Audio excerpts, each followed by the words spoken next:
नमस्कार, आप सभी का भरपूर स्वागत है ऑफिसर एकेडमी के इस ऑनलाइन प्लेटफॉर्म पे। आज जैसा कि आप सभी लोगों की भारी डिमांड थी कि सर महत्वपूर्ण दिवस भी करवा दीजिए, लेकिन महत्वपूर्ण दिवस से भी एक क्वेश्चन कुछ नहीं देखने को मिल जाते हैं, तो उसको भी हम लोग कंप्लीट करेंगे। साथ ही साथ जुलाई मंथ का जो 1 से 15-16 जुलाई तक का जो भी करंट अफेयर्स था इंपॉर्टेंट, उसको भी हम लोग साथ साथ में कवर कर लेंगे, ताकि हमको आने वाले एग्जामिनेशन में कोई भी तकलीफ ना हो। आप पर्टिकुलर सारे एग्जामिनेशन के लिए इस क्लासेस को देख सकते हो, या अपना कोई भी एग्जाम हम भारतवर्ष में दे रहे हो, यूपीएससी से लेकर बीपीएससी तक, बिहार पुलिस से लेकर यूपी पुलिस तक, यहाँ तक कि आप railway, group D, SSC, banking, state PCS, हर एक एग्जाम में हमारी क्लासेस से क्वेश्चन आपको देखने को डायरेक्टली सीधे कट एंड पेस्ट देखने को मिलेंगे, याद रखना।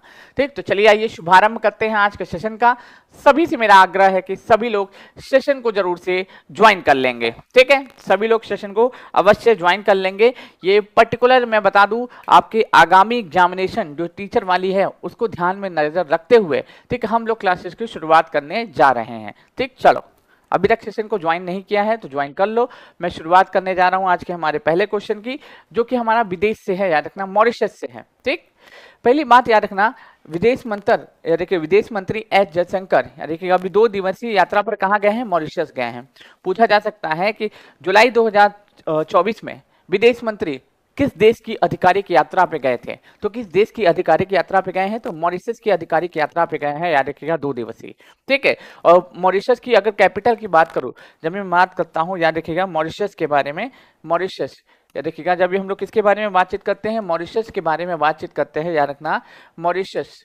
मॉरिशस के बारे में हम लोग जब भी बात करते हैं तो इसकी राजधानी पूछ लेता है कभी कभी कि इसकी राजधानी क्या होगी, पूछा जा सकता है ना, इसकी राजधानी क्या होगी? मॉरिशस की राजधानी हमको क्या देखने को मिलती है? तो पोर्ट लुई, याद रखिएगा, पोर्ट, याद रखिएगा, पोर्ट लुइस, याद रखिएगा, पोर्ट लुइस इसकी राजधानी हमको देखने को मिलती है। आपको बता दूं कि मॉरिशस में आपको क्या देखने को मिलेगा, एक चीज और, ठीक है, पोर्ट लुइस के अलावा आपको यहाँ पे देखने को मिलेगा, हम लोगों ने अभी यूपीआई यहाँ पे लॉन्च किया। क्या किया है? अभी यहाँ पे हाल फिलहाल में यूनिफाइड पेमेंट इंटरफेस को भी लॉन्च किया है, याद रखना। यहाँ के प्रधानमंत्री अगर पूछे तो प्रवीण जगन्नाथ साहब हमको देखने को मिलेंगे। प्रवीण जगन्नाथ साहब यहाँ के प्रधानमंत्री हैं। अब यहाँ पे गए क्यों हैं? आप देख सकते हैं विदेश मंत्री एस जयशंकर की विदेश यात्रा 2 दिन की है, कहाँ की? मॉरिशस की। ठीक, इस दौरान वो मॉरिशस के प्रधानमंत्री प्रवीण जगन्नाथ से मिलेंगे। एक की पॉइंट आपको पता चला कि मॉरिशस के प्रधानमंत्री कौन है? प्रवीण जगन्नाथ है। 2 दिवसीय यात्रा पे कौन गए हैं? एस जयशंकर साहब गए हैं। उसी के साथ साथ अगर पूछे कि यहाँ पे किस चीजों पे मुलाकात करेंगे, मंत्रियों के साथ द्विपक्षीय बैठक होगी, और यह देखिएगा भारत के साथ जो सहयोग हो रहा है, व्यापार वाणिज्य जो हो रहा है, उसको बढ़ावा देने के लिए इस बैठक का आयोजन किया जा रहा है, और कुछ हाथी घोड़ा नहीं है इसमें। 4-5 चीजें, मॉरिशस के प्रधानमंत्री प्रवीण जगन्नाथ, यहाँ हमारे विदेश मंत्री एस जयशंकर, किस देश की यात्रा पे? मॉरिशस की यात्रा पे। मॉरिशस की कैपिटल पोर्ट लुइस हो जाएगा। अभी हाल फिलहाल में यहाँ पे क्या लॉन्च किया गया था? यूपीआई को लॉन्च किया गया था। क्या किया गया था मेरे भाई? यूपीआई को लॉन्च किया गया था। ये महत्वपूर्ण तथ्य भी याद होना ही चाहिए। ठीक, चलिए, इसी के साथ साथ दूसरी न्यूज हमारी निकल के आ रही है, 2 दिवसीय रोबोटिक प्रतियोगिता डीडी रोबोकॉन इंडिया 2024 का आयोजन नई दिल्ली में, याद रखिएगा, त्यागराज स्टेडियम में चल रहा है। कौन सा है? त्यागराज स्टेडियम में ये आयोजन चल रहा है, डीडी रोबो प्रतियोगिता। अब जैसे कि मान लो पूछा जाएगा डीडी रोबो प्रतियोगिता का आयोजन कहाँ हुआ सन 2024 में? ठीक है, डीडी रोबोकॉन अगर पूछे प्रतियोगिता का आयोजन कहाँ हुआ? ये भारत में हुआ। कहाँ पे हुआ? भारत में हुआ। भारत में भी कहाँ हुआ? नई दिल्ली में हुआ। भारत में भी कहाँ पे? तो नई दिल्ली में हुआ। ये पॉइंट याद रखना। ठीक, पहला क्वेश्चन का मैंने आंसर क्या बताया? विदेश मंत्री किस देश की आधिकारिक यात्रा पे गए हैं? कमेंट करते हुए आंसर बताओ। ठीक है, विदेश मंत्री किस देश की आधिकारिक यात्रा पे गए हैं? कमेंट बॉक्स में आंसर बताइए सभी लोग। हम लोग जुलाई वाला, पिछली बार हुआ क्या था, 10 दिन पुराना करंट अफेयर्स पूछ लिया था, इसलिए मैं कोई रिस्क नहीं ले सकता, इसलिए मैं आपको 10 दिन क्या, 1 दिन पुराना भी कवर करा दूंगा। ठीक, चलो, कमेंट बॉक्स में आंसर सभी लोग बताइएगा प्लीज। कमेंट बॉक्स में आंसर सभी लोग बताएंगे। देखते हैं कितने लोग सही आंसर दे पाते हैं, क्योंकि आंसर तो सभी लोग देगा, मुझे भी पता है कि आंसर तो सभी लोग देने ही वाले हैं, लेकिन यह मैं जानना चाहता हूं कि कितने लोग सही देते हैं। ठीक है, कितने लोग सही देते हैं? मुझे भी पता है कि आप सभी लोगों को आंसर एकदम सही देने का प्रयत्न करोगे ही। बिल्कुल, मॉरिशस गए थे। मॉरिशस की राजधानी क्या हो जाएगी? जो मॉरिशस आप देख रहे होगे, मॉरिशस, या देखिएगा, इस मॉरिशस की, बताइए सभी लोग, मॉरिशस की राजधानी क्या हो जाएगी? राजधानी पोर्ट लुइस हो जाएगी। क्या हो जाएगी? पोर्ट लुइस हो जाएगी। यहाँ पे अभी हाल फिलहाल में यूपीआई भी लॉन्च किया गया था फरवरी माह में। तो फरवरी माह में मॉरिशस में प्लस श्रीलंका में, मॉरिशस में प्लस श्रीलंका में, दोनों जगह पे यूपीआई को लॉन्च किया गया था। चलिए अब आते हैं डीडी रोबोकॉन प्रतियोगिता। 2 दिवसीय रोबोट प्रतियोगिता डीडी रोबोकॉन इंडिया नई दिल्ली के त्यागराज स्टेडियम में चल रहा है। प्रसार भारती और आईआईटी या देखिए आईआईटी दिल्ली इस कार्यक्रम की मेजबानी कर रहे हैं। पहले पूछा जाएगा कि डीडी रोबोकॉन प्रतियोगिता कहाँ चल रही है? नई दिल्ली में। डीडी रोबोकॉन प्रतियोगिता पूछे कहाँ पे चल रही है मेरे भाई, तो डीडी रोबोकॉन प्रतियोगिता नई दिल्ली में चल रही है। फिर से मैं बता रहा हूँ, पूछा जा सकता है कि डीडी रोबोकॉन प्रतियोगिता पूछे किस स्थान पे चल रही है, तो नई दिल्ली वाले रीजन में डीडी रोबोकॉन प्रतियोगिता चल रही है, याद रखना मेरे भाई। कहाँ पे? डीडी रोबोकॉन प्रतियोगिता। मैं बता दूं कि एग्जाम आपका खत्म भी हो जाए तब भी अगर आप क्लासेस को छोड़ते हैं तो आपका बहुत चीज लूज हो जाएगा, याद रखिएगा, बहुत चीज वीक हो जाएगा, बहुत चीज खराब हो जाएगा। इसलिए कंटिन्यूअस हमारे साथ बने रहना है, कहीं भागना बिल्कुल भी नहीं है। ठीक, चलिए फिलहाल अगर मैं बात करूं कि डीडी रोबोकॉन प्रतियोगिता का आयोजन नई दिल्ली में किया गया। इसका आयोजन अगर पूछे प्रसार भारती और आईआईटी दिल्ली मिलकर इस कार्यक्रम की मेजबानी कर रहे हैं। और आईआईटी दिल्ली का सेंटर कहाँ पे? यूएई में खुला है। ठीक है, यूएई में खुला है, ये पॉइंट भी याद रखना। इसमें 45 से अधिक कॉलेज संस्थान और याद रखिएगा 750 से अधिक विद्यालय के छात्र कार्यक्रम में भाग ले रहे हैं। इस कार्यक्रम में यह भाग ले रहे हैं, याद रखना है। डीडी रोबोकॉन प्रतियोगिता का आयोजन नई दिल्ली में किया गया। याद रखिएगा, प्रसार भारती और आईआईटी दिल्ली इन दोनों ने मिलकर इसकी मेजबानी की। ठीक है, 750 से ज्यादा छात्र और 45 से अधिक कॉलेज संस्थान इस विद्यालय इस प्रतियोगिता में पार्टिसिपेट कर रहे हैं, ये पॉइंट याद रखना। ठीक, चलो उद्देश्य क्या है? इसका उद्देश्य पूछ रहा है क्या है? रोबोटिक के क्षेत्र में मान्यता प्रदान करके इंजीनियरिंग छात्रों के बीच में तकनीकी कौशल का विकास करना। देखिए होता क्या है कि आप सभी लोग जानते होंगे कि आने वाला जो हमारा भविष्य है पूरा तरीके से पे डिपेंडेंट हो जाएगा, एआई पे डिपेंडेंट हो जाएगा कि नहीं हो जाएगा? हमारा जो भविष्य है आगे चल के किस पे डिपेंडेंट हो जाएगा दोस्तों? एआई पे डिपेंडेंट हो जाएगा, आर्टिफिशियल इंटेलिजेंसी पे डिपेंडेंट हो जाएगा। अब आर्टिफिशियल इंटेलिजेंसी पे जब ये आपका डिपेंडेंट हो जाएगा आपका पूरा का पूरा जो भविष्य है, तो आपको इस सभी चीज़ों के बारे में तो पता होना ही चाहिए, और नहीं पता होगा तो तकलीफ में तो पड़ ही जाइएगा। इसलिए इस प्रतियोगिता का आयोजन किया गया है, बस इतना याद रखना। ठीक, चलो उसी के साथ साथ पीआरटी का बैच भी हमारे यहाँ लॉन्च कर दिया गया है 1 to 5 का। आप चाहे तो ज्वाइन कर सकते हो, कंप्लीट प्रिपरेशन हमारे 999 में कर सकते हो। ठीक, चलिए अब थोड़ा जीएस वाले सेक्शन को भी कवर करते हुए हम लोग चलेंगे। ठीक है, जबकि हमने आपको बताया था लेकिन फिर भी हम जीएस वाले सेक्शन को भी कवर करते हुए चलेंगे। हम लोगों ने आज संसद उठाया है टॉपिक। ठीक, संसद टॉपिक उठाया है। इस संसद से क्वेश्चन आते हैं हमारे एग्जाम में। ठीक है, आते हैं कि नहीं आते हैं? चलो बताइए सभी लोग, संसद से हमारे एग्जाम में क्वेश्चन आते हैं या नहीं आते हैं, जरूर से बताना। ठीक, हम लोग एकदम इस तरीके से इसको लिखेंगे कि इस तरीके से, ताकि आपको ये जो है याद करने में कोई तकलीफ ना हो। ठीक, याद करने में कोई तकलीफ ना हो, याद रखना। ठीक, चलिए शुभारंभ करते हैं। पहला, संसद आप देखोगे इसमें लोकसभा होती है। संसद का आर्टिकल पूछे सबसे पहली बात 79 हो जाएगा। संसद में लोकसभा होती है, राज्यसभा होती है और प्रेसिडेंट, इन तीनों को मिलाते हैं तब हमारी संसद बनती है। लोकसभा आप देखते होगा आर्टिकल 81 में उल्लेख देखने को मिलेगा, राज्यसभा का आर्टिकल 80 में देखने को मिलेगा। ठीक है, प्रेसिडेंट का आर्टिकल 52 से शुरू होता है। ये हमारे संसद के तीनों प्रमुख अंग हैं, याद रखना। ये संसद के हमारे प्रमुख अंग है। लोकसभा, इसको क्या कहते हैं? जनता का सदन कहते हैं, याद रखिएगा, जनता का सदन कहते हैं, याद रखिएगा, जनता का सदन कहते हैं। पहला पॉइंट। दूसरा, इसे निर्वाचित सदन कहते हैं। इसे क्या कहते हैं? निर्वाचित सदन कहते हैं, निर्वाचित सदन कहते हैं। तीसरा, इसे कहते हैं विघटित सदन कहते हैं, याद रखिएगा, विघटित, याद रखिएगा, विघटित, विघटित, याद रखिएगा, विघटित। देखिए इसका विघटन होता है, विघटित सदन कहते हैं। इसे क्या कहते हैं दोस्तों? लोकप्रिय सदन कहते हैं, लोकप्रिय सदन, देखिए, और साथ ही साथ विघटित सदन भी कहते हैं। ठीक, उसी के साथ साथ आप जानते होंगे इसका लोकसभा का जो चुनाव होता है, लोकसभा का चुनाव जो होता है दोस्तों, ये कितने साल में होता है? 5 साल में होता है। लोकसभा का चुनाव बेसिकली 5 साल में करवाया जाता है। ठीक है, और आप सभी लोग जानते होंगे यह अस्थायी सदन होता है, यह अस्थायी सदन होता है, अस्थायी सदन होता है। लेकिन आपको पता होगा कुछ ऐसी ताकतें हैं, जैसे कि पैसे से संबंधित जितने भी मामले होते हैं सब कहाँ पे डील किए जाते हैं? ये लोकसभा में ही डील किए जाते हैं, याद रखना। पैसे से संबंधित, जैसे कि धन विधेयक, कोई भी विधेयक जो है, मान लो कि धन विधेयक है, इसको किसी भी विधेयक को धन विधेयक घोषित करना है, किसी भी विधेयक को धन विधेयक घोषित करना है तो ये कौन करेगा? लोकसभा स्पीकर करेगा। लोकसभा स्पीकर के द्वारा ये धन विधेयक घोषित किया जाता है। किसी भी धन विधेयक, कोई भी विधेयक को धन विधेयक घोषित किया जाता है। ठीक है, अब ये जानते होंगे कि लोकसभा का स्पीकर किसी भी विधेयक को धन विधेयक घोषित कर देगा? जी नहीं। ठीक, बिल्कुल, जो टीचर 3.0 में 4.0 में काम आएगा और आपके पर्टिकुलर भारतवर्ष के हर एक एग्जाम में काम आएगा, हम उसी पे बातचीत करेंगे मेरे भाई, याद रखना। ठीक, चलिए मैं बता देता हूं कि स्पीकर, आप देखते होंगे स्पीकर जो क्या करता है, जैसे कि कोई भी ऐसा विधेयक जिसमें नए प्रकार के टैक्स को हटाने संबंधी प्रावधान हो या लगाने संबंधी प्रावधान हो, उस बिल को ही क्या कहा जाता है, धन विधेयक घोषित कर देता है स्पीकर, याद रखना। ठीक, उसी के साथ साथ आप जानते होंगे कि संयुक्त अधिवेशन जब होती है, संयुक्त अधिवेशन जब होता है, अधिवेशन जब प्रेसिडेंट बुलाता है तो उसकी अध्यक्षता कौन करता है, लोकसभा स्पीकर के द्वारा क्या की जाती है, लोकसभा स्पीकर के द्वारा इसकी अध्यक्षता की जाती है, याद रखना। ठीक, बजट, आप जानते होंगे बजट का उल्लेख पूछा जाता है कभी कभी, वैसे तो बजट हमारे संविधान में है ही नहीं। बजट के लिए रियल में शब्द है वार्षिक वित्तीय विवरण, वार्षिक वित्तीय, याद रखिएगा, वार्षिक वित्तीय विवरण हो जाएगा, विवरण हो जाएगा। ये बजट का उल्लेख 1112 में देखने को मिलता है, यानी कि वार्षिक वित्तीय विवरण इसमें लिखा हुआ हमको दिखाई देता है। उसी के साथ साथ आप सभी लोग देखते होंगे लोकसभा स्पीकर का निर्णायक मत, आर्टिकल नंबर 100 में लोकसभा स्पीकर जो होता है ना, निर्णायक मत की बातचीत कही गई है। ठीक, सरकारें बनती हैं, सरकारें गिरती हैं, कब, किस सदन में, लोकसभा में। सरकारें बनती हैं, सरकारें गिरती हैं, किस सदन में, लोकसभा में गिरती हैं, और लोकसभा में ही बनती हैं, याद रखना। अब बात करते हैं थोड़ा सा राज्यसभा के बारे में। यह स्थायी सदन है, याद रखिएगा, स्थायी सदन है, स्थायी सदन है, याद रखिएगा, स्थायी सदन है पहला।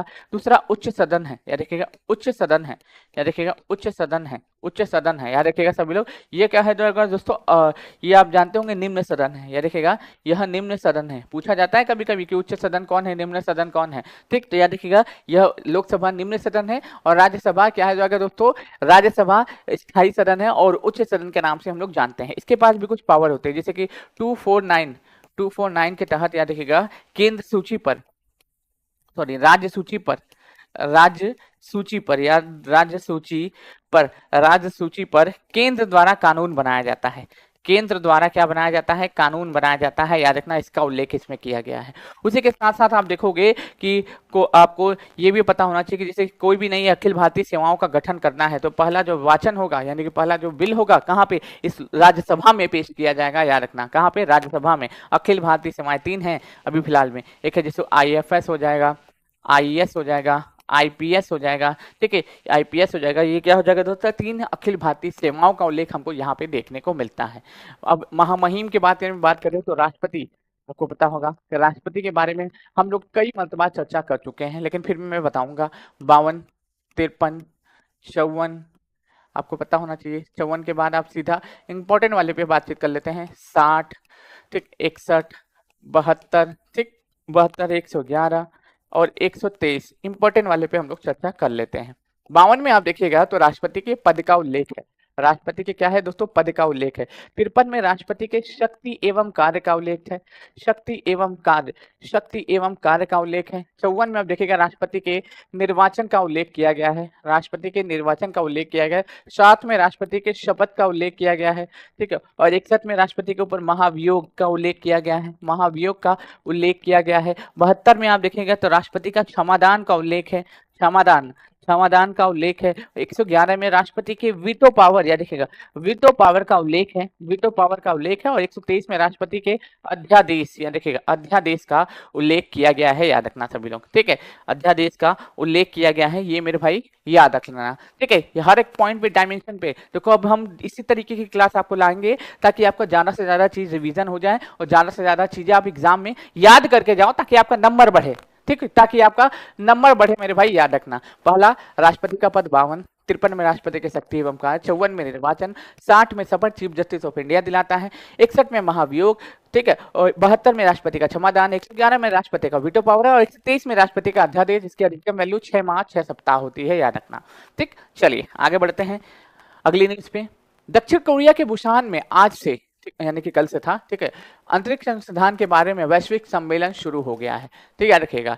कोरिया एरोस्पेस एडमिनिस्ट्रेशन के अनुसार 60 देशों में लगभग 3000 अंतरिक्ष वैज्ञानिक और अधिकारिक अंतरिक्ष अनुसंधान की समिति की 45वीं वैज्ञानिक सभा में भाग लिया है।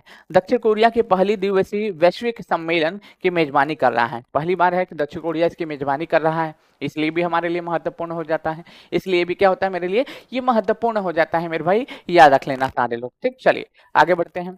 उसी के साथ साथ KP शर्मा ओली नेपाल के नए प्रधानमंत्री के रूप में शपथ ली, ये पॉइंट याद रखना, पूछा जा सकता है कि KP शर्मा ओली साहब कहाँ के प्रधानमंत्री बने हैं, तो KP शर्मा ओली साहब नेपाल के फिर से प्रधानमंत्री पद पे आसीन हो गए हैं, याद रखना।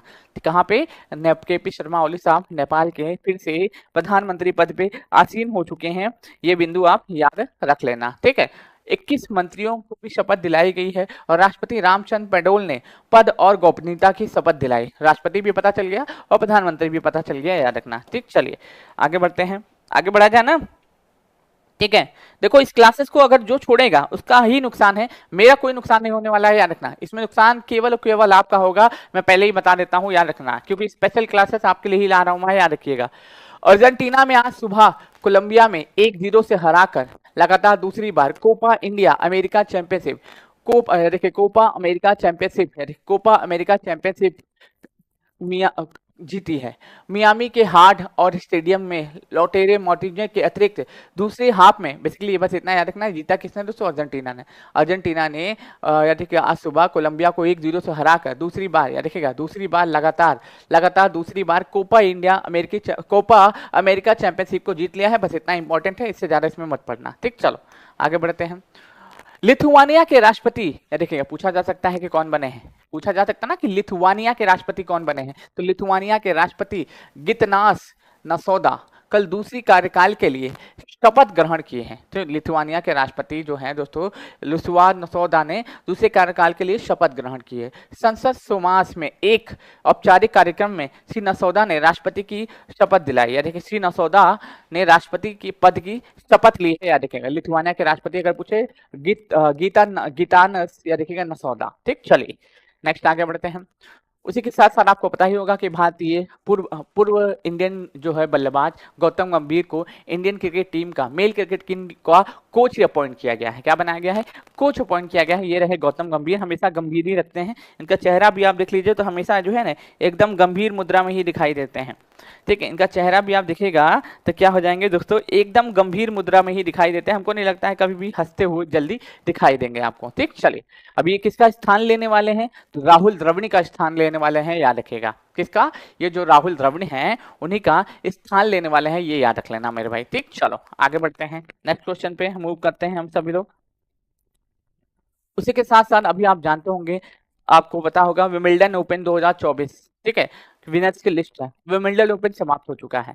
अभी क्या क्या हमने ऑस्ट्रेलियन ओपन के बारे में पता होगा, आपको फ्रेंच ओपन के बारे में पता होगा, ठीक। ऑस्ट्रेलियन ओपन में आप देखोगे यानिक सिनर ने मेल में खिताब जीता है, फीमेल में कौन जीता? आराना सबलैंका जीती है। अगर फ्रेंच ओपन में पूछे, ईगा स्विटेक फीमेल में जीती है, मेल में कार्लोस अल्काराज जीते थे। अब उसमें भी क्या हुआ है मेरे भाई, इसमें भी मेल वाले में कौन? कार्लोस अल्काराज ही जीते हैं, ठीक है, याद रखिएगा, कार्लोस अल्काराज जीते हैं। और बारबोआ, याद रखिएगा, जो है वुमेन सिंगल का खिताब जीते हैं, याद रखना, ठीक है। विमिल्डन ओपन के बारे में हम लोग बातचीत कर रहे हैं। कुश्ती खिलाड़ी विनेश फोगाट ने स्पेनिश ग्रैंड प्रिक्स में 50 किलो वर्ग ग्राम में स्वर्ण पदक जीता है। तो स्पेनिश ग्रैंड प्रिक्स में कुश्ती खिलाड़ी विनेश फोगाट ने कौन सा मेडल जीता है, आपसे पूछा जा सकता है। तो स्वर्ण पदक जीता है 50 केजी वर्ग किलोग्राम में, ठीक। चलिए आगे बढ़ते हैं। भारत और थाईलैंड के बीच में एक सैन्य अभ्यास आयोजित होता है जिसका नाम हो जाएगा मैत्री। भारत और थाईलैंड के बीच में एक सैन्य अभ्यास का आयोजन किया जाता है जिसका नाम क्या हो जाएगा? मैत्री। आपसे पूछा जा सकता है कि मैत्री सैन्य अभ्यास किसके किसके साथ किया जाता है, तो भारत एवं थाईलैंड के बीच में किए जाने वाला एक सैन्य अभ्यास होता है जिसका नाम क्या हो जाएगा? मैत्री हो जाएगा। बस इतना याद रख लेना, ठीक। चलिए इसको इतना आप अवश्य ध्यान में रख लीजिएगा। उसी के साथ साथ पीजीटी का भी बैच हमारे यहाँ लॉन्च कर दिया गया है, आप चाहो तो ज्वाइन कर सकते हो और अपनी तैयारी को अच्छे से कंप्लीट कर सकते हो मेरे भाई, याद रखना, ठीक। चलिए आगे बढ़ते हैं। अब कुछ जो है तथ्य जो हम लिख रहे हैं, ठीक है, आपको हिस्ट्री से संबंधित, वो भी आपको याद होने ही चाहिए, ठीक है, वो भी आपको याद होने ही चाहिए, ठीक है, वो भी आपको याद होने ही चाहिए क्योंकि इनसे हमको लगता है कि क्वेश्चन बनेंगे ही बनेंगे, याद रखना, ठीक। चलो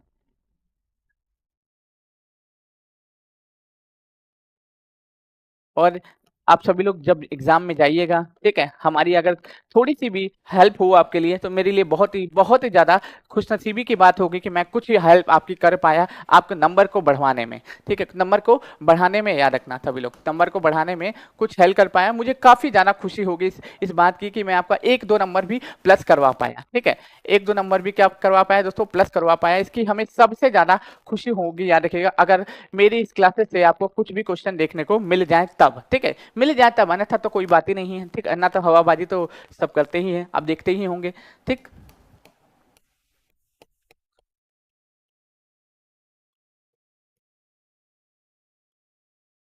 हम्म,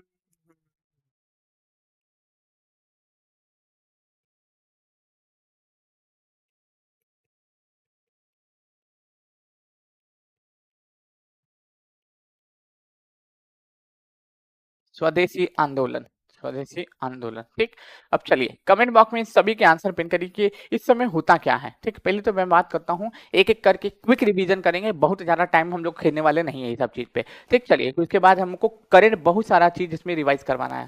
1905 में आप देखोगे बंगाल विभाजन होता है, देखिएगा बंगाल विभाजन होता है, बंगाल विभाजन होता है देखिएगा 1905 में। ठीक है, कौन करता है? लॉर्ड कर्जन करता है। कौन करता है मेरे भाई? लॉर्ड कर्जन के द्वारा बंगाल विभाजन किया जाता है, याद रखना। इसके बाद स्वदेशी आंदोलन की शुरुआत होती है। 1906 में मुस्लिम लीग की स्थापना होती है, याद रखिएगा क्या होती है? मुस्लिम लीग की स्थापना होती है, मुस्लिम लीग की स्थापना होती है, याद रखिएगा सलीमुल्लाह खां, याद रखिएगा सलीम उल्लाह, सलीम उल्लाह खां। ठीक, सलीम उल्लाह खां प्लस, याद रखिएगा सलीम उल्लाह खां प्लस आगा खां, दोनों का एक के नाम भी दे सकता है, मेन सलीम उल्लाह खां ही थे। ठीक, प्लस आगा खां हो जाएंगे, आगा खां। आगा खां में क्या की थी दोस्तों? मुस्लिम लीग की स्थापना की थी 1906 में। 1907 में सूरत फूट हुआ था, याद रखिएगा सूरत फूट, सूरत फूट हुआ था। पूछा जाएगा सूरत फूट कहाँ हुआ था दोस्तों? तो 1907 में। ये सब प्रीवियस क्वेश्चन पेपर में करवा रहा हूँ, अपने बात से नहीं करवा रहा हूँ, प्रीवियस क्वेश्चन पेपर है, याद रखना। टीचर वगैरह में, टीजीटी पीजीटी वगैरह में, पीआरटी वगैरह में सब में पूछे गए ये पेपर, याद रखना प्रीवियस में, उसको मैं करवा रहा हूँ।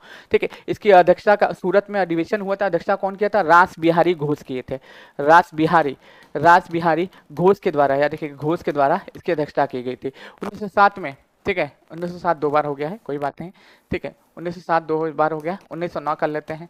तो 1909 में मार्ले मिंटो सुधार अधिनियम आता है, मार्ले मिंटो, मार्लो मिंटो सुधार अधिनियम आता है। इसी को पृथक निर्वाचन कहा जाता है, याद रखिएगा पृथक निर्वाचन। 1915 में 9 जनवरी 1915 को एमजी गांधी, महात्मा गांधी भारत आते हैं। ठीक, भारत आते हैं, याद रखिएगा सभी लोग, ये पता होना चाहिए आपको। ठीक, 1916 में क्या बनता है? 1916 में लखनऊ अधिवेशन होता है, लखनऊ, याद रखिएगा लखनऊ अधिवेशन होता है, याद रखिएगा सभी लोग, लखनऊ अधिवेशन होता है, लखनऊ अधिवेशन होता है, याद रखिएगा सभी लोग। इसकी अध्यक्षता कौन करते हैं? अंबिका चरण मजूमदार करते हैं। इसकी अध्यक्षता अगर पूछे अंबिका चरण मजूमदार करते हैं। 1916 में ही होम रूल लीग की स्थापना भी होती है। 1917 में कांग्रेस की प्रथम महिला अध्यक्ष बनती हैं, कांग्रेस जो होता है इस कांग्रेस की प्रथम महिला अध्यक्ष कोई बनती हैं? प्रथम महिला, याद रखिएगा प्रथम महिला अध्यक्ष बनती हैं, प्रथम महिला अध्यक्ष बनती हैं कौन दोस्तों? एनी बेसेंट, याद रखिएगा एनी बेसेंट प्रथम महिला अध्यक्ष बनती है, याद रखिएगा। अधिवेशन कलकत्ता में ही हुआ था। 1909 में माउंटेंगू चेम्सफोर्ड सुधार अधिनियम आता है, याद रखिएगा माउंटेंगू, याद रखिएगा चेम्सफोर्ड, याद रखिएगा चेम्सफोर्ड, चेम्सफोर्ड सुधार अधिनियम आता है। पूछा जाता है 1909 में कौन सा अधिनियम आता है? तो माउंटेंगू चेम्सफोर्ड सुधार अधिनियम आता है। ठीक, चलिए उसी के साथ साथ मैंने क्या बताया, 1905 में बंगाल विभाजन, 1906 में मुस्लिम लीग की स्थापना, सलीमुल्लाह खां और आगा खां। 1907 में सूरत फूट, अध्यक्षता रास बिहारी घोष करते हैं, बोस नहीं घोष करते हैं। 1909 में मार्ले मिंटो सुधार अधिनियम, 1915 में महात्मा गांधी आते हैं, 1916 में लखनऊ अधिवेशन होता है और इसमें अध्यक्षता कौन करते हैं? अंबिका चरण मजूमदार करते हैं। 1917 में कांग्रेस की प्रथम महिला अध्यक्ष एनी बेसेंट बनती हैं। 1919 में माउंटेंगू चेम्सफोर्ड सुधार अधिनियम आता है। 1912 में बिहार बनता है, देखिए बंगाल से पृथक करके क्या बनता है? बिहार की स्थापना की जाती है। क्या की जाती है? बिहार की स्थापना की जाती है। 1922 में आप देखेंगे तो क्या होता है दोस्तों? गया अधिवेशन होता है, गया अधिवेशन होता है कांग्रेस का बिहार में। ठीक है, गया अधिवेशन होता है बिहार में, इसकी अध्यक्षता कौन करते हैं? सीआर दास करते हैं। कौन करते हैं? सीआर दास के द्वारा अध्यक्षता की जाती है। 1912 में एक और चीज होता है, 1912 में आप देखिएगा 1912 में बिहार का गठन तो होता ही है, साथ ही साथ 1912 में कांग्रेस का अधिवेशन भी होता है बिहार में। कहाँ पे? बांकीपुर में होता है। कहाँ पे दोस्तों? बांकीपुर पटना में, बांकीपुर पटना में बिहार का एक कांग्रेस का एक अधिवेशन भी होता है जिसकी अध्यक्षता आर.एन. मधोलकर करते हैं। कौन करते हैं? आर.एन. मधोलकर के द्वारा इसकी अध्यक्षता की जाती है। 1923 में आप देखोगे तो होम रूल लीग की स्वराज पार्टी की स्थापना होती है सीआर दास और मोतीलाल नेहरू के द्वारा। ठीक, उसी के साथ साथ स्वराज पार्टी, या देखिए स्वराज पार्टी, स्वराज पार्टी की स्थापना होती है, स्वराज पार्टी की स्थापना, स्वराज पार्टी की स्थापना होती है 1923 में। कौन करता है? कमेंट करते हुए आंसर बताना, स्वराज पार्टी की स्थापना।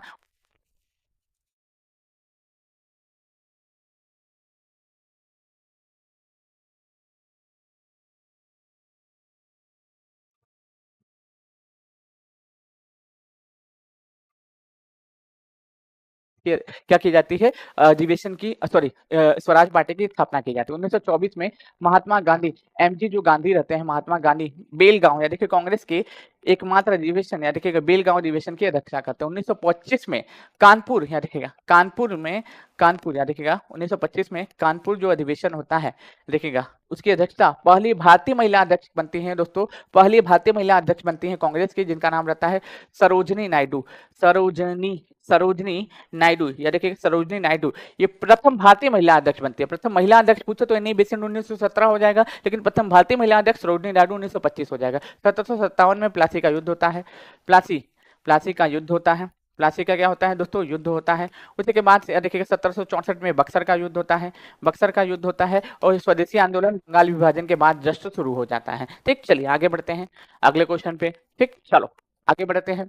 आप सभी लोग जानते होंगे कि प्रधानमंत्री नरेंद्र मोदी ने ईरान के एक नवनिर्वाचित राष्ट्रपति मसूद पेजेस्कियान को शुभकामनाएं दी। आपको पता है कि अभी हाल फिलहाल में ईरान के जो राष्ट्रपति थे इब्राहिम रईसी, उनका निधन हो गया था। उनके निधन के बाद भाई कोई तो कार्यभार संभालने वाला होना चाहिए था। ठीक, तो उनके निधन के जस्ट बाद देखिएगा नए राष्ट्रपति का चुनाव किया गया। ठीक, उसके बाद आपको बता दूं नए राष्ट्रपति यहाँ पे ईरान के फिर से कौन बने हैं, तो पेजेस्कियान ठीक को या देखिएगा मसूद पेजेस्कियान ईरान के नए राष्ट्रपति बने हैं। ईरान से हमारे रिश्ते काफी अच्छे हैं, इसलिए हमें पता होना ही चाहिए। ठीक, चलिए ठीक है ना। बक्सर 1764 कर लो, 1764। नरेंद्र मोदी ने या देखिए कीर स्टारमर, ये कहाँ के प्रधानमंत्री बने हैं, या देखिए कीर स्टारमर, या देखिएगा कीर स्टारमर यूके के प्रधानमंत्री बने हैं, यूके के पीएम बने हैं। इनको नरेंद्र मोदी ने ट्वीट करके बधाइयां दी थी, याद रखना सभी लोग। और इन्होंने बताया कि हमारे ब्रिटेन के और भारत के रिश्ते में कोई फर्क नहीं पड़ेगा, हमारे रिश्ते जैसे से चलते रहेंगे अच्छे, याद रखना सारे लोग। ठीक, चलिए आगे बढ़ते हैं। इसी के साथ साथ ब्रिटेन के कीर स्टारमर ने भारतीय मूल की लीसा नंदी को संस्कृत मीडिया और खेल मंत्रालय का विदेश नियुक्त किया है। ठीक है, विदेश मंत्री नियुक्त किया है, याद रखिएगा ये बड़ा नाम है, याद रखिएगा लीसा नंदी को संस्कृत मीडिया और खेल मामलों के विदेश मंत्री नियुक्त किया है। ये भारतीय मूल की महिला है, इसलिए याद रखना पड़ेगा। श्रुति लीसा कोलकाता, याद रखिए श्रुति लीसा कोलकाता में जाने माने शिक्षाविद दीपक नंदी की सुपुत्री है। याद रखिएगा पूछा जा सकता है किसकी पुत्री है दोस्तों, याद रखिएगा सभी लोग, ये जाने माने शिक्षाविद दीपक नंदी की सुपुत्री है, याद रखना सभी लोग। ठीक, चलो लिसा जो है शिक्षाविद जो है कोलकाता में, आप जानते होंगे दीपक नंदी की सुपुत्री है। उसी के साथ लाओ, या देखिए लाओ अधिकारियों का दक्षिण पूर्व एशियाई संगठन आसियान की 57वीं विदेश मंत्रियों की बैठक की तैयारी चर्चा में है। यह बैठक 21 से या देखिएगा 27 जुलाई तक वियतनाम में होने वाली है। ठीक है, आसियान के विदेश मंत्रियों की जो बैठक है 21 से 27 जुलाई तक वियतनाम के लातियाने में होने वाली है। ये भी पूछ सकता है, आपका सम्मेलन है तो भाई पूछ ही सकता है। भारतीय भुगतान प्रणाली यानी कि यूनिफाइड पेमेंट इंटरफेस या देखिएगा साथ मिलकर संयुक्त अरब अमीरात में points of the sale QR code आधिकारिक यूनिफाइड पेमेंट इंटरफेस यूपीआई भुगतान प्रणाली प्रदान सुविधा की गई है। बेसिकली हुआ क्या है दोस्तों, हमने आपको थोड़े दिन पहले बताया था कि यूपीआई जो है हमारा कहाँ पे चलेगा, यूएई में चलने वाला है। हमने आपको थोड़े दिन पहले बताया था कि ना कि हमारा जो यूपीआई है कहाँ पे, स्वराज पार्टी का स्थापना कृष्ण सिंह किए थे, सर छोड़ दिए क्यों? अरे श्री कृष्ण सिंह नहीं, स्वराज पार्टी की स्थापना सीआर दास और मोतीलाल नेहरू ने किया था, 1923 में किया था। ठीक, चलिए स्वराज पार्टी की स्थापना सीआर दास और मोतीलाल नेहरू के द्वारा किया गया था। अभी चर्चा में है, करंट में है, इसलिए मैं पूछ ले रहा हूँ। ठीक है, आपको पता है अभी जो है सीआर दास और मोतीलाल नेहरू बहुत ज्यादा चर्चा में है, इसलिए मैंने उसको करंट में उठा के आपको बता दिया है। ठीक, चलो आगे बढ़ते हैं, बहस नहीं करना है इस पर। ठीक, चलिए हाँ, लेकिन जो शशि सर बताएंगे वो सबसे ज्यादा सटीक होगा, सबसे ज्यादा सॉलिड होगा, क्योंकि वो सब्जेक्ट के मास्टर है, याद रखें उस सब्जेक्ट के पर्टिकुलर टीचर हैं। ठीक है, उनसे बेटर हमको नहीं लगता है कि हम बता पाएंगे, याद रखें मैं पहले बता देता हूँ, वो करंट में चल रहे थे, जो मुझे पता चला वो मैंने आपको बता दिया। ठीक, चलो चलिए आगे बढ़ते हैं। उसी के साथ साथ नौसेना के नए प्रमुख अगर पूछे कौन बने तो दिनेश कुमार त्रिपाठी बने हैं। अगर पूछे थल सेना प्रमुख अगर पूछ ले कौन बने हैं, थल सेना प्रमुख अगर पूछे तो उपेंद्र द्विवेदी बने हैं। देखिएगा उपेंद्र द्विवेदी साहब ये हमारे क्या बने हैं, ये थल सेना प्रमुख बने हैं, और नौसेना प्रमुख दिनेश कुमार त्रिपाठी साहब बने हैं। ठीक, चलिए इसको हम करने से पहले, एमसीक्यू करने से पहले कुछ हम लोग जो है टॉपिक वाइज चीजों को भी कवर कर लेते हैं। ठीक है, एमसीक्यू को करने से पहले हम लोग टॉपिक वाइज चीजों को भी कवर कर लेते हैं, क्योंकि फिर मुझे नहीं लगता है कि मौका मिलने वाला है। देखो ये क्लासेस जो है कल जितनी मात्रा में लोग जुड़े थे, हमको लगा था वाकई में हमारे साथ पढ़ने वाले स्टूडेंट जुड़े हुए हैं, लेकिन आज हमारा पूरा भरोसा उठ गया कि पढ़ने वाले स्टूडेंट कोई नहीं है, याद रखना। ठीक, चलिए पढ़ने वाले स्टूडेंट कोई नहीं है, पूरा भरोसा उठ गया। आज की क्लासेस को देख के हमको ऐसा ही प्रतीत हो रहा है। ठीक, चलिए 1 2 3 4 5 6 7 8 9 और 10। पहले तो बताना ट्विटर जो है, ट्विटर है बताइएगा सभी लोग, ट्विटर की सीईओ कौन है? कमेंट करते हुए आंसर लिखो सभी लोग, ट्विटर के सीईओ कौन है? कमेंट बॉक्स में आंसर। डब्ल्यूएचओ के निदेशक तो आपको पता ही होगा कौन हो जाएंगे, ठीक, टेड्रोस अंकल हो जाएंगे डब्ल्यूएचओ के महानिदेशक, ठीक, देखिएगा टेड्रोस हो जाएंगे। हाँ, अब बताओ सभी लोग, संयुक्त राष्ट्र महासभा, संयुक्त राष्ट्र महासभा के 69वें सत्र के अध्यक्ष कौन होंगे? संयुक्त राष्ट्र महासभा के, या देखिए यूएन जो है ना, संयुक्त राष्ट्र महासभा, संयुक्त संयुक्त राष्ट्र महासभा, महासभा, ये जो संयुक्त राष्ट्र महासभा है उसके 79 यानी कि 69वें सत्र के अध्यक्ष कौन होंगे, ये आपको ये बताना है, ठीक है। तीसरा, कलर चेंज कर लेता हूं मैं, ठीक है, कलर को ही चेंज कर लिया जाए, वो ज्यादा अच्छा रहेगा, ठीक है। सभी लोग बताइएगा, यूनिसेफ एफएटीएफ के अध्यक्ष, ना ना ना ना,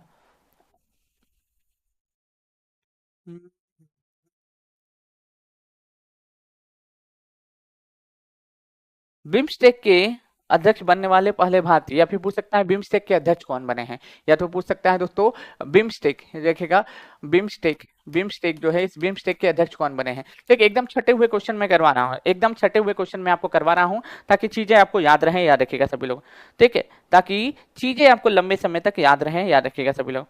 संयुक्त राष्ट्र महासभा के 69वें सत्र के अध्यक्ष अगर पूछे, उसी के साथ साथ नाटो के अगले महासचिव भी पूछ सकता है कि नाटो जो है, North Atlantic Treaty Organization, NATO के अगले महासचिव, अगले, या देखिएगा अगले महासचिव, महासचिव पूछ सकता है कि नाटो के अगले महासचिव कौन होंगे।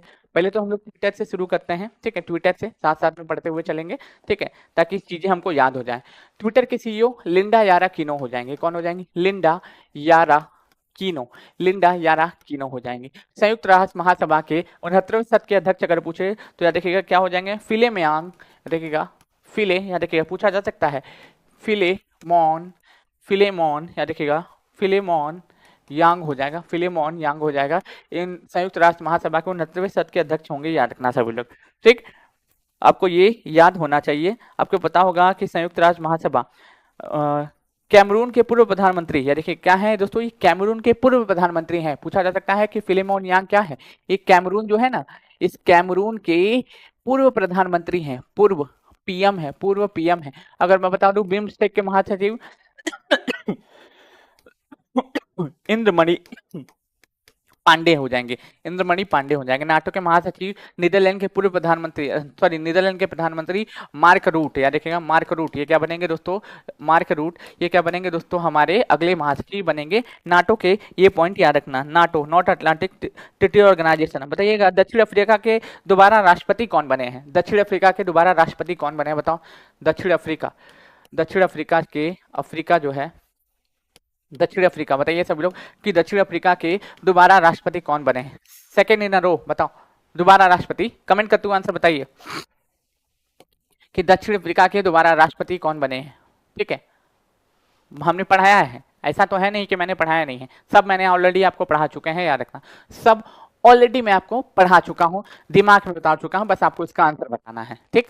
तो याद रखना इसके दक्षिण अफ्रीका के फिर से सिरिल रामाफोसा हो जाएंगे, याद रखिएगा सिरिल, सिरिल याद रखिएगा रामाफोसा, याद रखिएगा सिरिल रामाफोसा हो जाएगा, याद रखिए रामाफोसा, सिरिल रामाफोसा हो जाएगा। ये दक्षिण अफ्रीका के फिर से राष्ट्रपति बन गए हैं, इसको याद रख लेना सभी लोग, ठीक। चलिए किर स्टारमर, बताओ किस कहाँ के प्रधानमंत्री बने हैं? तो ब्रिटेन के प्रधानमंत्री बने हैं किर स्टारमर, ठीक। यूनाइटेड नेशन अगर पूछे, अगला आते हैं मसूद, हमने बता दिया, ठीक, मसूद हमने ऑलरेडी बता दिया। माइक्रोसॉफ्ट के चेयरमैन कौन बना है? माइक्रोसॉफ्ट जो है आपको बताना है कि माइक्रोसॉफ्ट का चेयरमैन कौन है। माइक्रोसॉफ्ट, माइक्रो याद रखिएगा माइक्रोसॉफ्ट, माइक्रोसॉफ्ट जो है इस माइक्रोसॉफ्ट का चेयरमैन कौन है। गूगल के सीईओ कौन है? गूगल जो है इस गूगल के सीईओ कौन है। यूट्यूब के सीईओ कौन है? यूट्यूब जो है यूट्यूब के सीईओ कौन है? यूट्यूब के सीईओ कौन है? देखिए गूगल के सीईओ कौन है। माइक्रोसॉफ्ट के अगर पूछे कि इस समय जो है करता धरता आपको बताना है कौन हो जाएंगे। कलर चेंज कर लेता हूं मैं, ठीक है, कलर चेंज कर लेता हूं। तो माइक्रोसॉफ्ट अगर पूछे कि नया चेयरमैन किसे बनाया गया है माइक्रोसॉफ्ट का, अगर नया चेयरमैन की बात करूं तो माइक्रोसॉफ्ट का नया चेयरमैन सत्या नडेला को बनाया गया। किसको? सत्या नडेला को माइक्रोसॉफ्ट का नया चेयरमैन बनाया गया। गूगल के सीईओ सुंदर पिचाई हो जाएंगे, देखिएगा सुंदर पिचाई, सुंदर पिचाई हो जाएंगे। उसी के साथ यूट्यूब के सीईओ तो याद रखिएगा नील मोहन हो जाएंगे। कौन हो जाएंगे मेरे भाई? नील मोहन यूट्यूब के सीईओ हो जाएंगे। नील मोहन यूट्यूब के सीईओ हो जाएंगे, याद रख लेना सभी लोग, ठीक। चलिए आगे बढ़े हम लोग, ठीक। आईएमएफ की उप प्रबंधक पूछा जा सकता है ना कि आईएमएफ के उप प्रबंधक कौन हो जाएंगे। ठीक, चलिए आगे बढ़ते हैं। 1 2 3 4 5 6 7 8 ठीक 9 ठीक 1 10 आईएमएफ आईएमएफ जो इंटरनेशनल मॉनेटरी फंड उप प्रबंधक बताना। उप प्रबंधक प्रबंधक उप प्रबंधक कौन है? आईएमएफ की उप प्रबंधक कौन है? चलो कमेंट करते हुए आंसर बताओ। ठीक है, देखते हैं कितने लोग सही आंसर दे पाते हो। कमेंट करते हुए इसका आंसर सभी लोग बताइएगा कि आईएमएफ के उप प्रबंधक कौन है। सभी लोग बताइए, सभी लोग। तो गीता गोपीनाथ हो जाएंगी। कौन हो जाएंगे मेरे भाई? ठीक है, गीता गोपीनाथ हमको देखने को मिलेंगी, याद रखना सभी लोग। कौन देखने को मिलेंगी? गीता गोपीनाथ। भारतीय मूल के लिए इंपॉर्टेंट है, गीता गोपीनाथ हो जाएंगे। गोपीनाथ हो जाएंगे, गोपीनाथ हो जाएंगे। आईएमएफ के हेड अगर पूछ ले तो क्रिस्टलिना जॉर्जिवा हो जाएंगे। आईएमएफ की हेड अगर पूछ ले तो क्रिस्टलिना जॉर्जिवा हो जाएंगी, याद रखिएगा। आईसीसी के अध्यक्ष कौन है? याद रखिएगा, आईसीसी जो है इंटरनेशनल क्रिकेट काउंसिल, आईसीसी के अध्यक्ष कौन है बताइए सब लोग। आईसीसी आईसीसी के अध्यक्ष कौन है? आईसीसी के अध्यक्ष कौन है? ये कमेंट करते हो, आंसर बताओ। दूसरा, बीसीसीआई के चेयरमैन कौन है? बीसीसीआई के चेयरमैन कौन है? एशियाई क्रिकेट काउंसिल के अध्यक्ष कौन है? चलिए इन कमेंट करते हुए इसका आंसर बताइए सभी लोग। एससीओ के महासचिव कौन है? पूछा जा सकता है ना एससीओ। कई लोग स्किप करेंगे, हम लोग स्किप करने वाले नहीं है। हम लोग जो है एकदम जो है पूरा कंप्लीटली एकदम पूरा फॉर्म में है, याद रखना। इतना बोल सकते हैं हम लोग पूरे तरीके से फॉर्म में हैं। हम लोग छोड़ने वाले बिल्कुल भी नहीं है। जो भी सोच रहा है कि आज डेली करंट अफेयर्स वाली क्लास करा रहे हैं, बिल्कुल नहीं है। ये मैराथन वाली ही क्लास है। मैंने थंबनेल चेंज नहीं करवाया, उसी के चक्कर में लोग जुड़े नहीं है और काफी नुकसान उनका होने वाला है। ठीक, चलो अगर मैं बात करूं कि ग्रेग बार्कले हो जाएंगे, याद रखिएगा। ग्रेग बार्कले हो जाएंगे, याद रखिएगा सभी लोग। अगर पूछे ये क्या हो जाएंगे दोस्तों? ग्रेग बार्कले हो जाएगा इसका आंसर, याद रखना। पहले तो ग्रेग बार्कले, याद रखिएगा, बार्कले इसका आंसर हो जाएगा। बीसीसीआई के चेयरमैन तो रोजर बिन्नी हो जाएंगे, याद रखिएगा, रोजर बिन्नी साहब हो जाएंगे बीसीसीआई के चेयरमैन। एशियाई क्रिकेट काउंसिल के अध्यक्ष जय शाह हो जाएंगे, याद रखिएगा, जय शाह हो जाएंगे। एससीओ के महासचिव तो झांग मिंग बने हैं, याद रखिएगा। एससीओ के महासचिव का नाम अगर पूछ ले तो याद रखिएगा सभी लोग, झांग मिंग बने हैं, याद रखिएगा, झांग मिंग। बहुत बेहतरीन नाम है, देख सकते हो, झांग मिंग। ठीक है, झांग मिंग बने हैं, या देखिए झांग मिंग बने हैं। ये एससीओ के महासचिव हैं। और एससीओ की बैठक 2024 में अगर पूछे कि एससीओ की बैठक कहाँ हो रही है तो या देखिए कजाकिस्तान में हो रही है। कहाँ पे? कजाकिस्तान। एससीओ का नवीनतम सदस्य, नवा सदस्य ईरान बना है। इसकी सांस्कृतिक, याद रखिएगा, आपसे पूछा जा सकता है कि इसकी सांस्कृतिक एवं पर्यटन राजधानी, पर्यटन या देखिए सांस्कृतिक एवं पर्यटन राजधानी अगर पूछे तो अलमाटी बनी है। कौन बनी है दोस्तों? अलमाटी बनी है इसकी सांस्कृतिक एवं पर्यटन राजधानी। ये पॉइंट याद रख लेना सभी लोग, ठीक है। मे भी इससे पूछ ले। हाँ, आपसे ये भी पूछा जा सकता है कि वर्ल्ड बैंक के चेयरमैन कौन है? वर्ल्ड बैंक के अध्यक्ष कौन है? वर्ल्ड बैंक के अध्यक्ष आपसे पूछा जा सकता है कि वर्ल्ड बैंक के अध्यक्ष कौन है, बताइए सभी लोग। वर्ल्ड बैंक के अध्यक्ष कौन है, ये भी पूछा जा सकता है, ठीक। न्यू डेवलपमेंट बैंक के, या देखिएगा सभी लोग, अगर पूछे प्रमुख कौन है, एनडीबी के प्रमुख कौन है? न्यू डेवलपमेंट बैंक भी पूछा सकता है, इसके प्रमुख कौन हो जाएंगे? New development bank, NDB, new development bank के प्रमुख कौन है? ठीक है, न्यू डेवलपमेंट बैंक के प्रमुख कौन है, ये कमेंट बॉक्स में आंसर बताओ। हम साइड हट जा रहे हैं ताकि आपको क्वेश्चन दिखता रहे, विजिबिलिटी काफी अच्छी रहे। डिल्मा रूसेफ हो जाएगा, देखिए डिल्मा रूसेफ हो जाएगा, एनडीबी के जो अध्यक्ष हो जाएंगे डिल्मा, या देखिएगा डिल्मा रूसेफ हो जाएगा, डिल्मा रूसेफ हो जाएगा। अगर वर्ल्ड बैंक के अध्यक्ष पूछे तो अजय बंगा हो जाएगा, या देखिएगा क्या हो जाएगा?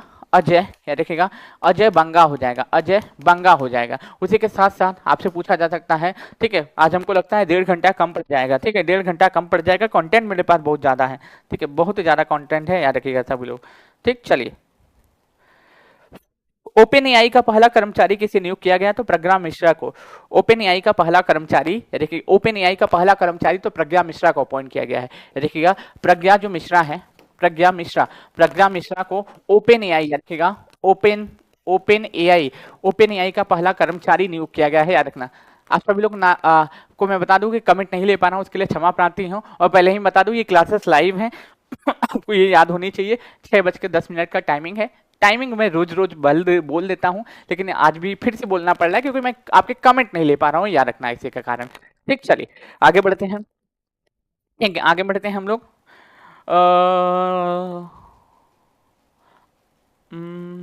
अब हम देखते हैं सभी लोग।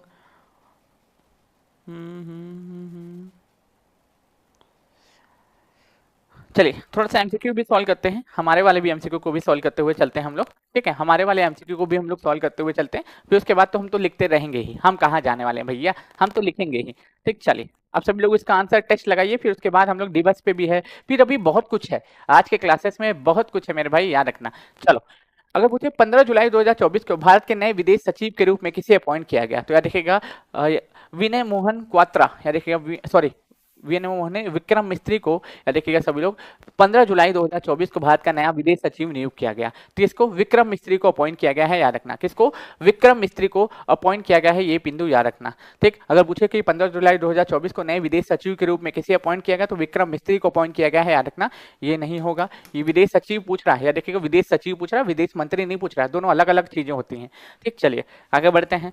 उसके साथ साथ जुलाई 2024 में नेपाल का नया प्रधानमंत्री किसे नियुक्त किया गया, नेपाल का जो नया प्रधानमंत्री किसे नियुक्त किया गया, कमेंट करते हुए आंसर बताइए सभी लोग, कमेंट करते हुए इसका आंसर सभी लोग बताइएगा सभी लोग, ठीक है। आपको पता होगा ना मिस्र के फिर से राष्ट्रपति कौन चुन लिए गए हैं, मिस्र के राष्ट्रपति तीसरी बार, थर्ड टाइम इन अ रो ये बने हैं, फिर से बने हैं अब्दुल फतेह अल सीसी, या देखिएगा अब्दुल फतेह अल सीसी, या देखिए अल सीसी अंकल बने हैं, अल सीसी अंकल बने हैं मिस्र के राष्ट्रपति। क्या है दोस्तों? मिस्र के राष्ट्रपति बने हैं, फिर से याद रखना, तीसरे कार्यकाल के लिए, ठीक।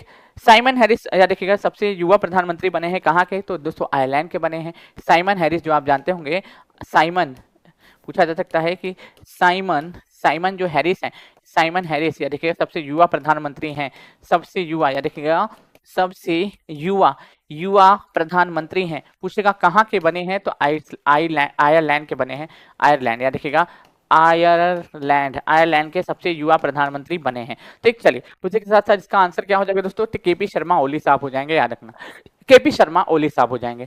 तो 14 जुलाई 2024 को नेपाल का नया प्रधानमंत्री किसे नियुक्त किया गया, तो केपी शर्मा ओली साहब को अपॉइंट किया गया है, याद रखना। इसका आंसर केवल हो जाएगा, तो दूसरे का डी हो जाएगा और कुछ भी नहीं होगा, ठीक है। चलिए आगे बढ़ते हैं नेक्स्ट क्वेश्चन पे। पुरुष एकल में विंबलडन ओपन का खिताब 2024 में किसने जीता? ऑस्ट्रेलियन भी पता होना चाहिए, उसी के साथ साथ फ्रेंच भी पता होना चाहिए, ठीक है। ऑस्ट्रेलियन में मेल में यानिक सिनर जीते थे, यानिक सिनर के द्वारा मेल वाला खिताब जीता गया था। फ्रेंच में अगर पूछे तो मेल वाला कार्लोस अल्कराज ने जीता था, या देखिएगा कार्लोस या देखिएगा अल्कराज ने जीता था। और याद देखिएगा इसमें मेल में अगर पूछे फीमेल में कौन जीता था ऑस्ट्रेलियन ओपन में, तो याद देखिएगा ये जीती थी आरना सबलेंका। फ्रेंच में फीमेल में तो इगा स्विटेक हो जाएगा, ठीक। चलो उसके साथ साथ खाकी बैच भी लॉन्च कर दिया गया, आप चाहे तो ले सकते हो, अगर दरोगा की प्रिपरेशन कर रहे हो तब, ठीक। आपके लिए सुनहरा मौका है कि आप बिहार दरोगा की प्रिपरेशन करें और आसानी से अपने सपनों को पूरा करो, ठीक। चलो आगे बढ़ते हैं 799 में।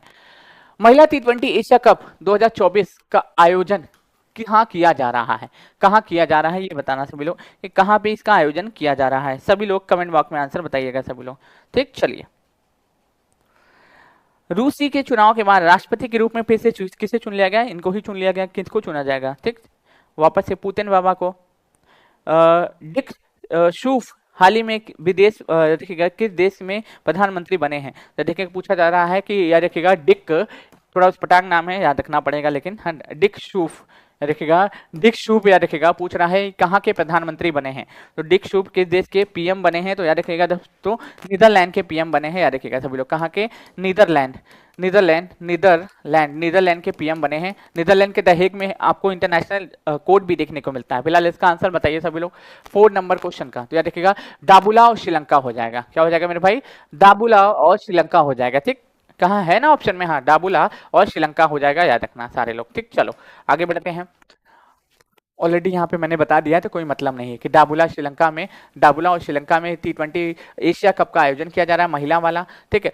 8 देशों की महिला T20 एशिया कप 19 जुलाई 2024 को याद रखिएगा दाबुला में शुरू होगा क्या? हो चुका है, ठीक। चलो ना शुरू होगा, ठीक।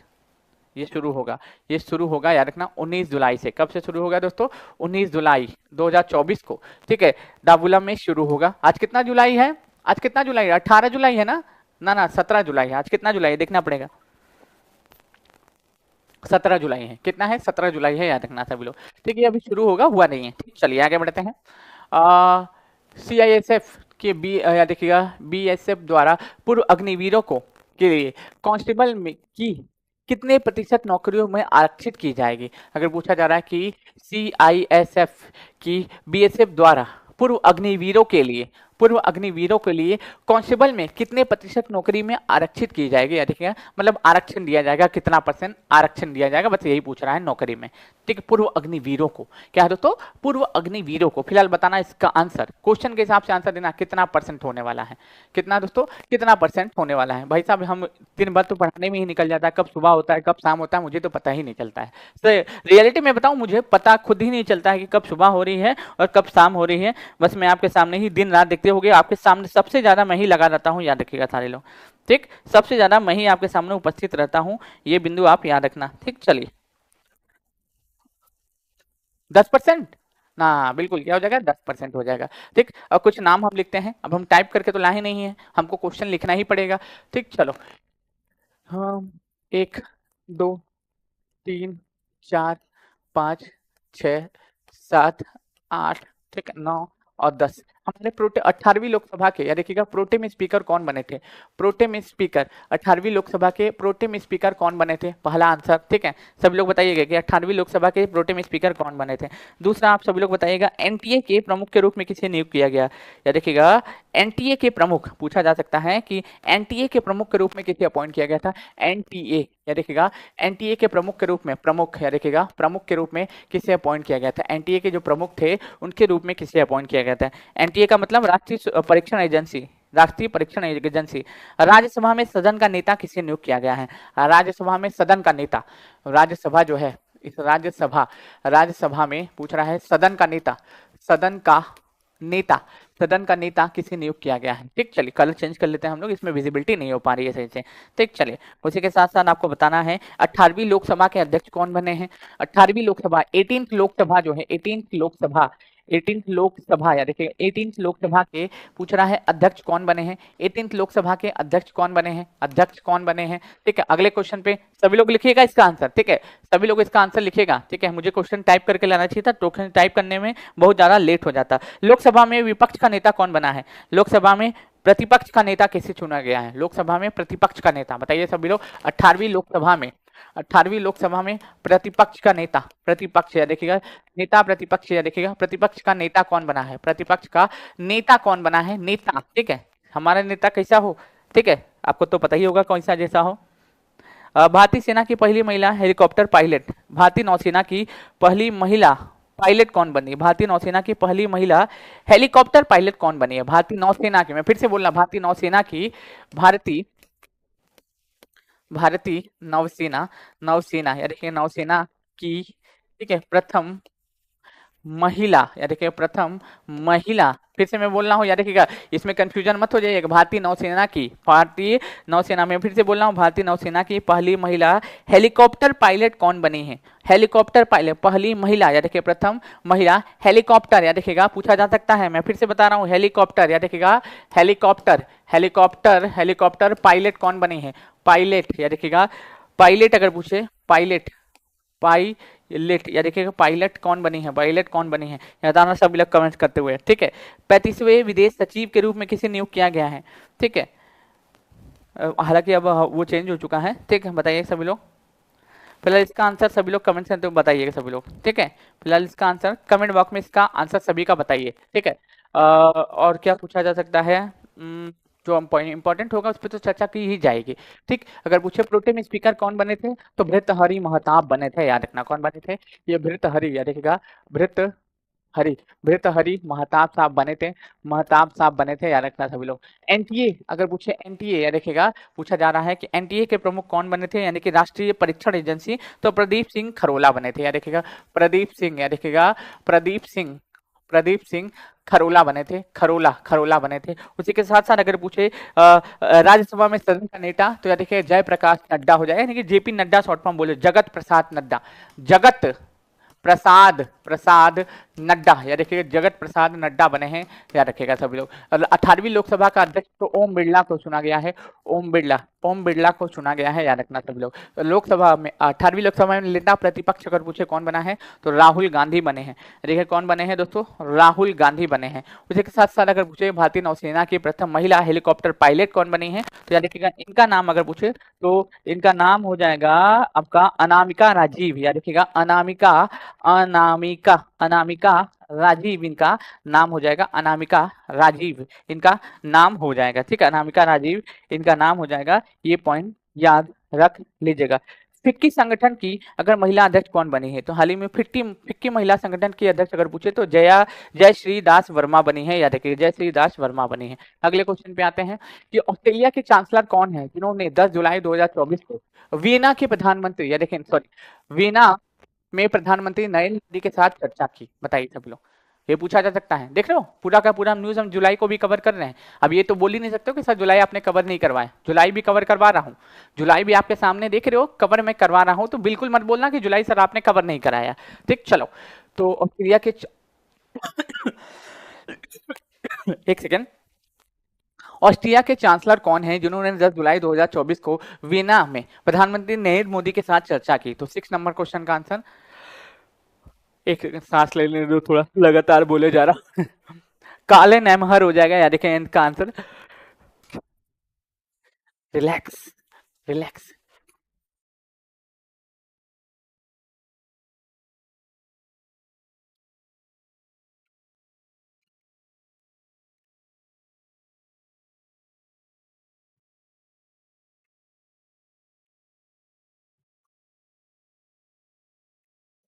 हाँ क्या बता रहे थे हम लोग, फिक्की के बारे में बातचीत कर रहे थे, फिक्की फिक्की के बारे में हम लोग बातचीत कर रहे थे ना, किसके बारे में, फिक्की के बारे में बातचीत कर रहे थे कि फिक्की महिला संगठन के अध्यक्ष, फिक्की महिला, याद रखिएगा महिला संगठन जो है, महिला संगठन के अध्यक्ष अगर पूछ ले, फिक्की महिला संगठन के अध्यक्ष अगर पूछ ले कौन हो जाएंगे, फिक्की महिला संगठन के अध्यक्ष पूछ रहा है, फिक्की जो महिला संगठन है उसकी अध्यक्ष जयश्री, याद रखिएगा जयश्री दास वर्मा हो जाएंगे, जयश्री दास वर्मा हो जाएंगी, जयश्री दास वर्मा हो जाएंगे, याद रखना सभी लोग, ठीक। तो अगर तीसरी बार प्रधानमंत्री के रूप में शपथ किसने ली है तो याद रखिएगा हमारे प्रधानमंत्री मोदी ने ली है तीसरी बार प्रधानमंत्री के रूप में शपथ, याद रखना। चलिए आगे बढ़ते हैं ये हमने ऑलरेडी बता दिया। पेरिस ओलंपिक खेलों में उद्घाटन समारोह के दौरान भारतीय टीम के ध्वजवाहक कौन होंगे, एलिमिनेशन मेथड यूज करो। ये 33वां ग्रीष्मकालीन ओलंपिक है, आयोजन कहाँ हो रहा है, फ्रांस के पेरिस में हो रहा है। मशाल वाहक कौन हो जाएंगे दोस्तों, अभिनव बिंद्रा हो जाएंगे। ध्वज वाहक कौन हो जाएंगे, पीवी सिंधु और शरद कमल हो जाएंगे, याद रखना सारे लोग, ठीक है। ये 33वां ग्रीष्मकालीन ओलंपिक होगा इसलिए इंपॉर्टेंट है। फ्रांस के पीएम गैब्रियल अटल हो जाएंगे, सॉरी हाँ पीएम गैब्रियल अटल हो जाएंगे, प्रेसिडेंट इमैनुअल मैक्रोन हो जाएंगे। यहाँ पे हमारा यूपीआई भी लॉन्च किया गया है, यहाँ इसने सेंगमोंग वीजा भी लॉन्च किया है, ये सभी पॉइंट याद रख लीजिएगा, ठीक। चलिए आगे बढ़े हम लोग नेक्स्ट क्वेश्चन पे। फिलहाल इसका आंसर पीवी सिंधु हो जाएगा और अचिता शरद कमल हो जाएंगे, यही हमारे ध्वजवाहक होंगे ओपनिंग में, ठीक। चलिए आगे बढ़ते हैं। उसके साथ साथ खाकी बैच लॉन्च कर दिया गया है 799 में, इस बैच को लीजिए और तैयारी में सभी लोग लग जाइए, क्योंकि इस बैच का सबसे बड़ा फायदा क्या होगा आपको बहुत ही कम टाइम में पूरा सिलेबस कंप्लीट करा दिया जाएगा, with notes, with chapter wise MCQ, with test series, सब कुछ आपको यहाँ पे मिलना, विथ थ्योरी, याद रखना। इससे बेटर आपको कहीं नहीं मिलेगा, क्योंकि भारत की सर्वश्रेष्ठ संस्थान आपको पढ़ाती हुई दिखाई देगी, ठीक। चलिए आगे बढ़ते हैं। जुलाई 2024 में ईरान के राष्ट्रपति के चुनाव ने किसने जीत हासिल की है, बताइए सब लोग, किसने जीत हासिल की है, सभी लोग कमेंट बॉक्स में आंसर बताएंगे। 4 चीजें मैं बता चुका हूं, 18वीं लोकसभा के चुनाव के साथ साथ 4 राज्यों में विधानसभा चुनाव भी करवाए गए। पहला आंध्र प्रदेश में, वहां पे चंद्रबाबू नायडू सीएम बने। दूसरा मोहन चरण मांझी उड़ीसा में सीएम बने, प्रेम सिंह तमांग सिक्किम में सीएम बने और प्रेमा खांडू अरुणाचल प्रदेश में सीएम बने। तो 4 राज्यों के विधानसभा के चुनाव भी करवाए गए थे, ये भी मैं बता ही चुका हूँ, ठीक। फिलहाल इसका आंसर बताओ, मसूद पेजेस्कियान हो जाएगा, क्या हो जाएगा, मसूद पेजेस्कियान, इसका बी इसका आंसर हो जाएगा, क्या हो जाएगा, मसूद पेजेस्कियान इसका आंसर हो जाएगा। चलिए आगे बढ़ते हैं। देखिए सॉरी 2024 में यूनाइटेड किंगडम की पहली महिला वित्त मंत्री कौन बनी है, ठीक, बताइए प्रथम महिला वित्त मंत्री कौन बनी है, बताइए सारे लोग, ठीक। ये हमारे लिए इंपॉर्टेंट हो जाएगा, ठीक, ये हमारे लिए इंपॉर्टेंट हो जाएगा। हाल ही में लोकपाल के सचिव के रूप में किसे अपॉइंट किया गया? हाल ही में लोकपाल के सचिव के रूप में किसे नियुक्त किया गया है? जो हमारा खानविलकर साहब बने हैं दूसरे लोकपाल। तो पूछ रहा है हाल ही में जो हमारे लोकपाल है, लोकपाल, हमारे जो लोकपाल हैं उनके सचिव के रूप में किसे अपॉइंट किया गया है? लोकपाल के सचिव के रूप में, लोकपाल के सचिव के रूप में पूछ रहा है कि किनको अपॉइंट किया गया है, ये भी आपसे पूछा जा सकता है। तो याद रखिएगा प्रदीप कुमार त्रिपाठी हो जाएंगे। कौन हो जाएंगे? प्रदीप कुमार, याद रखिएगा प्रदीप कुमार, प्रदीप कुमार त्रिपाठी साहब, प्रदीप कुमार त्रिपाठी साहब क्या हो जाएंगे दोस्तों? हमारे लोकपाल के सचिव हो जाएंगे, बस इतना याद रखना। ठीक, चलिए अगर पूछे कि भारतीय निर्वाचन आयोग ने किसी दिव्यांग जन को अपना आइकॉन बनाया था, तो शीतल देवी को। तो हमारे इलेक्शन कमीशन ऑफ इंडिया ने किस दिव्यांग जन को अपना या देखिएगा अम्बेसडर बनाया था, या देखिएगा ब्रांड अम्बेसडर बनाया था मतदाताओं को जागरूक करने के लिए? तो शीतल देवी को बनाया था, याद रखिएगा शीतल देवी को अपॉइंट किया था। याद रखिएगा सभी लोग, ये तीरंदाजी की खिलाड़ी है लेकिन इनके हाथ नहीं है। फिलहाल इसका आंसर 9 नंबर क्वेश्चन का तो पूछे राचेल रिफ्स हो जाएगा, याद रखिएगा राचेल रिफ्स हो जाएगा, याद लीजिएगा सारे लोग। ठीक, चलिए नेक्स्ट क्वेश्चन पे मूव करते हैं। 4 जुलाई 2024 को झारखंड के मुख्यमंत्री के रूप में किसने शपथ ली है? हमारे जन्मदिन वाले दिन, हमारे जन्म दिवस वाले दिन हाँ झारखंड के सीएम चेंज हो गए। चंपई सोरेन के बाद कौन बने हैं, आपको यही बताना है। झारखंड से जैसे याद आता है यहाँ पे सरहुल, याद रखिएगा सरहुल फेस्टिवल मनाते हैं। सरहुल महोत्सव हम लोग कहाँ पे? झारखंड वाले रीजन में ही सेलिब्रेट करते हैं। कैपिटल अगर पूछे झारखंड की तो रांची हमको देखने को मिलती है, याद रखिएगा सभी लोग। ठीक, चलिए बताइए सभी लोग कितना पढ़ाया जाए? हम भी पढ़ाते पढ़ाते थक जा रहे हैं। कितना पढ़ाया जाए, कितना पढ़ाते पढ़ाते हैं हम भी भाई साहब थक ही जा रहे हैं, याद रखिएगा सभी लोग। ठीक, चलो अगर पूछे नीति आयोग के सीईओ कौन है तो वीवीआर सुब्रमण्यम हो जाएंगे। अगर पूछे कि उपाध्यक्ष कौन हो जाएंगे तो सुमन बेरी हो जाएंगे। अगर अध्यक्ष पूछे तो प्रधानमंत्री हो जाएंगे। अगर थल सेना प्रमुख तो उपेंद्र द्विवेदी। नौसेना प्रमुख याद रखिएगा दिनेश कुमार त्रिपाठी। ठीक, हर चीज तो बता ही दिया हमने। अगर इलेक्शन कमीशन ऑफ इंडिया के हेड तो राजीव कुमार हो जाएंगे।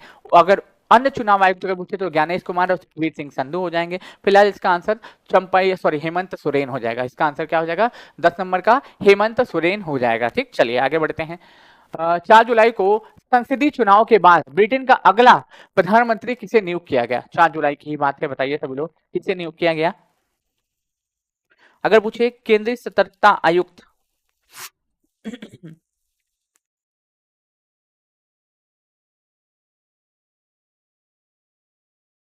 कुछ इंपॉर्टेंट इंडेक्स भी थे। ठीक है, कई लोगों का सवाल था कि जो हम करवा चुके हैं उसको कराने का कोई फायदा तो है नहीं।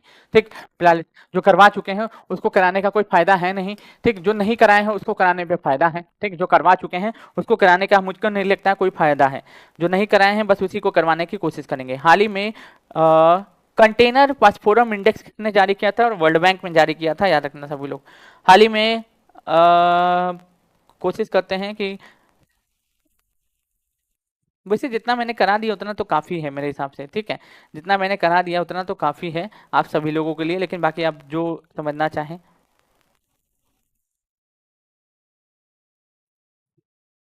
आप बहुत थक जा रहे हैं, ठीक है, बहुत ज्यादा। फिलहाल इसका आंसर बताइए सभी लोग।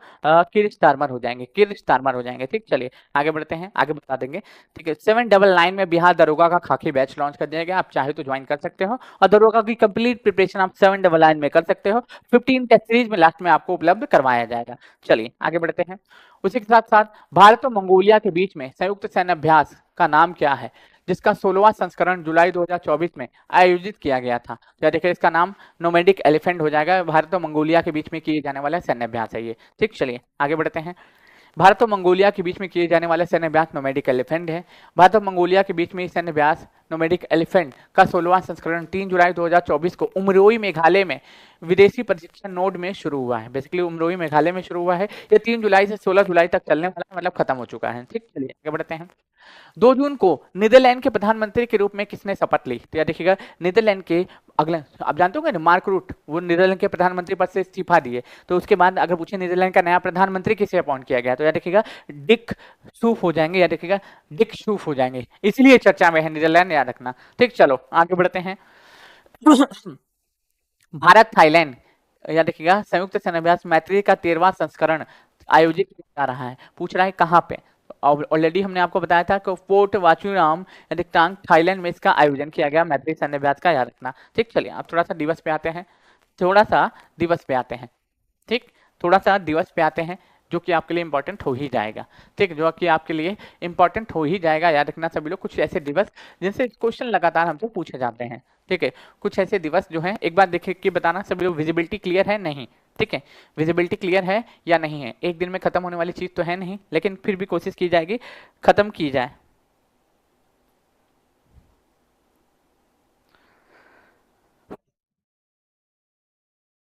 मजा आ रहा है कि नहीं आ रहा है? ठीक है, आना चाहिए। ठीक है, जीवन का आनंद आना चाहिए, क्योंकि जीवन का आनंद पढ़ाई करने में ही है, बकवास करने में बिल्कुल ना है।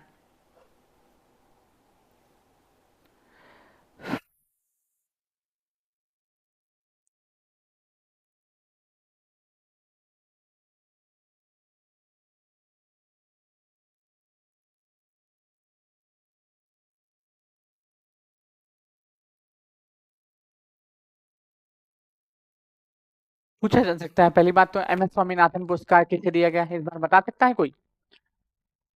ठीक है, विजिबल है। ठीक, यस। आपको बता दूं कि इसमें इंपॉर्टेंट कितना पढ़िएगा। ठीक है, मुझे नहीं लगता कि सब पढ़ के जाइएगा और सब आपको याद हो जाएगा। जो इंपॉर्टेंट कुछ होगा वो मैं आपको बता दे रहा हूँ। ठीक है, 4 जनवरी को क्या मनाते हैं? लुई ब्रेल दिवस मनाते हैं, ये आपके लिए इंपॉर्टेंट हो जाएगा। ठीक है, याद रखना। 9 जनवरी को प्रवासी भारतीय दिवस मनाया जाता है। 9 जनवरी 1915 को महात्मा गांधी जी अफ्रीका से भारत आते हैं, उन्हीं के आने के उपलक्ष्य में प्रवासी भारतीय दिवस 9 जनवरी को मनाते हैं। उसी के साथ साथ 10 जनवरी को क्या मनाते हैं? विश्व हिंदी दिवस मनाते हैं। ठीक, चलिए। 12 जनवरी को राष्ट्रीय युवा दिवस मनाते हैं। इसका आयोजन कहाँ पे किया गया था इस बार? नासिक में किया गया था। नासिक में भी कहाँ पे? तो महाराष्ट्र में, महाराष्ट्र नासिक में किया गया था। ठीक है, 15 जनवरी को इंडियन आर्मी डे मनाते हैं। इसका आयोजन इस बार लखनऊ में किया गया था। इसका आयोजन अगर वो पूछे, इस बार लखनऊ में किया गया था, ये इंपॉर्टेंट हो जाएगा आपके लिए। 23 जनवरी को पराक्रम दिवस मनाते हैं। सुभाष चंद्र बोस का इस दिन क्या होता है? जन्मदिन होता है। सुभाष चंद्र बोस जो होते हैं, उनका इस दिन क्या होता है मेरे भाई? जन्मदिन होता है। तो एक आध क्वेश्चन हमको दिवस से भी याद जाता है। तो पहले पेज से कितना याद करना है? 4 जनवरी लुई ब्रेल दिवस, 9 जनवरी प्रवासी भारतीय दिवस, 10 जनवरी आपका क्या हो जाएगा? विश्व हिंदी दिवस, और 12 जनवरी राष्ट्रीय युवा दिवस, और उसके साथ साथ फिर 15 जनवरी थल सेना दिवस, और 23 जनवरी को पराक्रम दिवस। ठीक है, पहले पेज से बस इतना ही याद करना है, सब मत पढ़ लेना। ठीक है, सब पढ़ना है, महाज्ञानी बनना है तो बन जाओ, हमको कोई दिक्कत नहीं है। ठीक है, दिक्कत तुमको होने वाली, हमको नहीं होगी। ठीक, चलो आगे बढ़ते हैं। 24 जनवरी राष्ट्रीय बालिका दिवस भी इंपॉर्टेंट है, याद करना। 25 जनवरी मतदाता दिवस, क्योंकि आप जानते हैं 25 जनवरी 1950 को इलेक्शन कमीशन ऑफ इंडिया की स्थापना होती है, इसलिए 25 जनवरी को मतदाता दिवस के रूप में हम लोग सेलिब्रेट करते हैं। उसी के साथ साथ 26 जनवरी को हमारा याद रखिएगा, 26 जनवरी को हमारा याद रखिएगा रिपब्लिक डे एंड सीमा शुल्क दिवस दोनों मनाते हैं। और आपको मैं बता देता हूँ कि 26 जनवरी हमारा जो इस बार का 2024 वाला है, इसके मुख्य अतिथि अगर पूछ ले, इसके मुख्य अतिथि कौन थे? इसके मुख्य अतिथि अगर पूछ ले कौन थे, तो इमैनुअल मैक्रोन थे। इमैनुअल मैक्रोन थे, जो फ्रांस के राष्ट्रपति हैं। देखिए, फ्रांस के राष्ट्रपति थे। देखिए सभी लोग, यही हमारे 75वें गणतंत्र दिवस परेड के मुख्य अतिथि बन के भारत में आए हुए थे, याद रखना। ठीक है, 30 जनवरी को अगर पूछे कि 30 जनवरी को क्या मनाते हैं? शहीद दिवस मनाते हैं, ये याद रखना। ठीक, सबसे ज्यादा सर्वोदय दिवस भी मनाते हैं, लेकिन उतना इंपॉर्टेंट नहीं है। कछुआ कुछ दिवस उतना इंपॉर्टेंट नहीं है, लेकिन शहीद दिवस ज्यादा इंपॉर्टेंट हो जाएगा, याद रखिएगा। ठीक, चलिए आगे बढ़ते हैं। कुछ और ऐसे नाम लिखते हैं, जैसे कि पूछा जा सकता है कि बताइए सभी लोग, किसे हाल ही में एम एस स्वामीनाथन पुरस्कार मिला था? बताइए सभी लोग, हाल ही में किसे, हाल ही में, हाल ही में, हाल ही में किसे, किसे M S Swaminathan, M S Swaminathan, Swaminathan, M S Swaminathan award मिला? अवार्ड मिला, बताइए सभी लोग। एम एस स्वामीनाथन अवार्ड मिला। दूसरा, ठीक है, लिखते हुए चलेंगे। ठीक है, पहले आंसर लिखेंगे, फिर उसके बाद ही आगे बढ़ेंगे। ऐसा नहीं है कि आगे बढ़ जाएंगे। बताइए सभी लोग, हम पढ़ाए हैं आपको। ठीक है, हम आपको पढ़ाए हैं, ऐसा नहीं है कि मैंने आपको पढ़ाया नहीं है। जनवरी कवर किया, फरवरी इसी में कवर करेंगे। ठीक है, बहुत कुछ आज कराने हैं, इसलिए थोड़ा सा हमारे साथ एनर्जेटिक होके बने रहिएगा सभी लोग। ठीक, चलो बताओ। बी आर कम्बोज, एकदम सही बता रहा हूँ, दिल खुश करने वाली बात कर दी है मेरे भाई। देखिएगा, प्रोफेसर बी आर कम्बोज को मिला है, याद देखिएगा किसको? बी आर, याद देखिएगा, B R Kamboj, B R Kamboj को यह अवार्ड प्रदान किया गया है। बी आर कम्बोज को अवार्ड ये प्रदान किया गया है। ठीक, चलिए अगर पूछे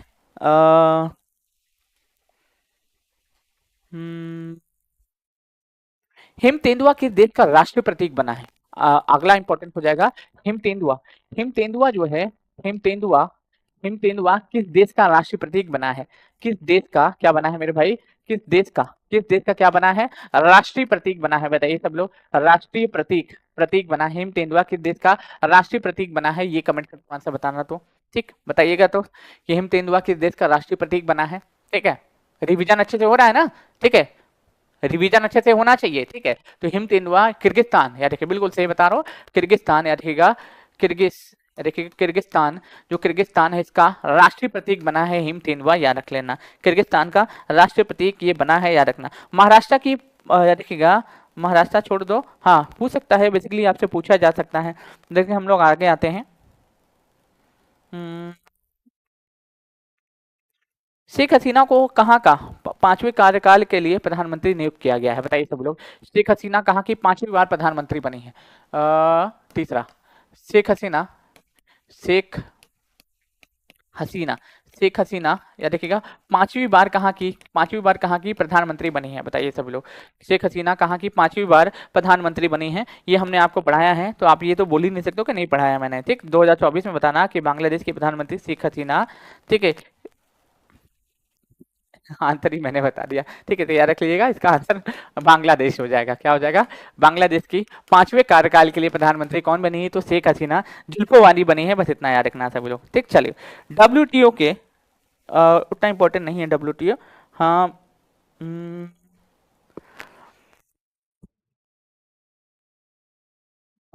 बिम्स्टेक मैंने आपको पढ़ा ही दिया, ठीक है। फ्रांस के प्रधानमंत्री मैंने आपको पढ़ा ही दिया, ठीक है। थल सेना प्रमुख बधाई दिया आपको।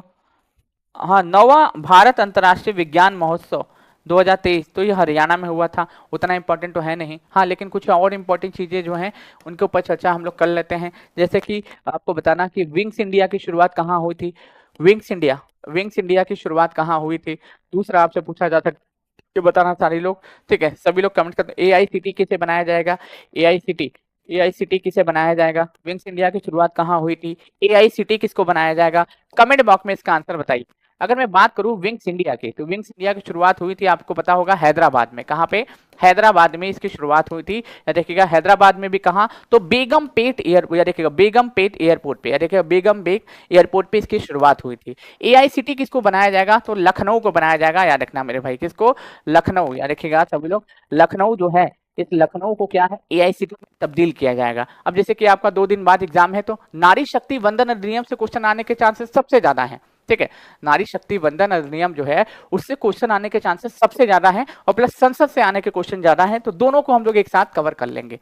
एक है दोस्तों नारी शक्ति वंदन अधिनियम, नारी शक्ति, या देखेगा इससे आने के कौन से ज्यादा, यूपीएससी में इसमें एक क्वेश्चन पूछा हुआ था इस बार, ठीक है। नारी शक्ति वंदन अधिनियम, वंदन अधिनियम, अधिनियम, नारी शक्ति वंदन अधिनियम। एक था दोस्तों संसद, नई संसद, हमारी जो नई संसद है, इससे भी क्वेश्चन पूछा हुआ था, तो इससे भी क्वेश्चन आने के चांसेस ज्यादा हैं। चलिए, तो बात करते हैं पहले, अभी बहुत टाइम है 7 बजने में, ठीक। उसके बाद रत्नेश सर की 7 बजे से क्लासेस होगी, उसको अवश्य ज्वाइन करेगा, क्योंकि आपके एग्जाम में बहुत ज्यादा मददगार सिद्ध होगा, ठीक। चलिए, तो अब आते हैं पहले नारी शक्ति वंदन अधिनियम।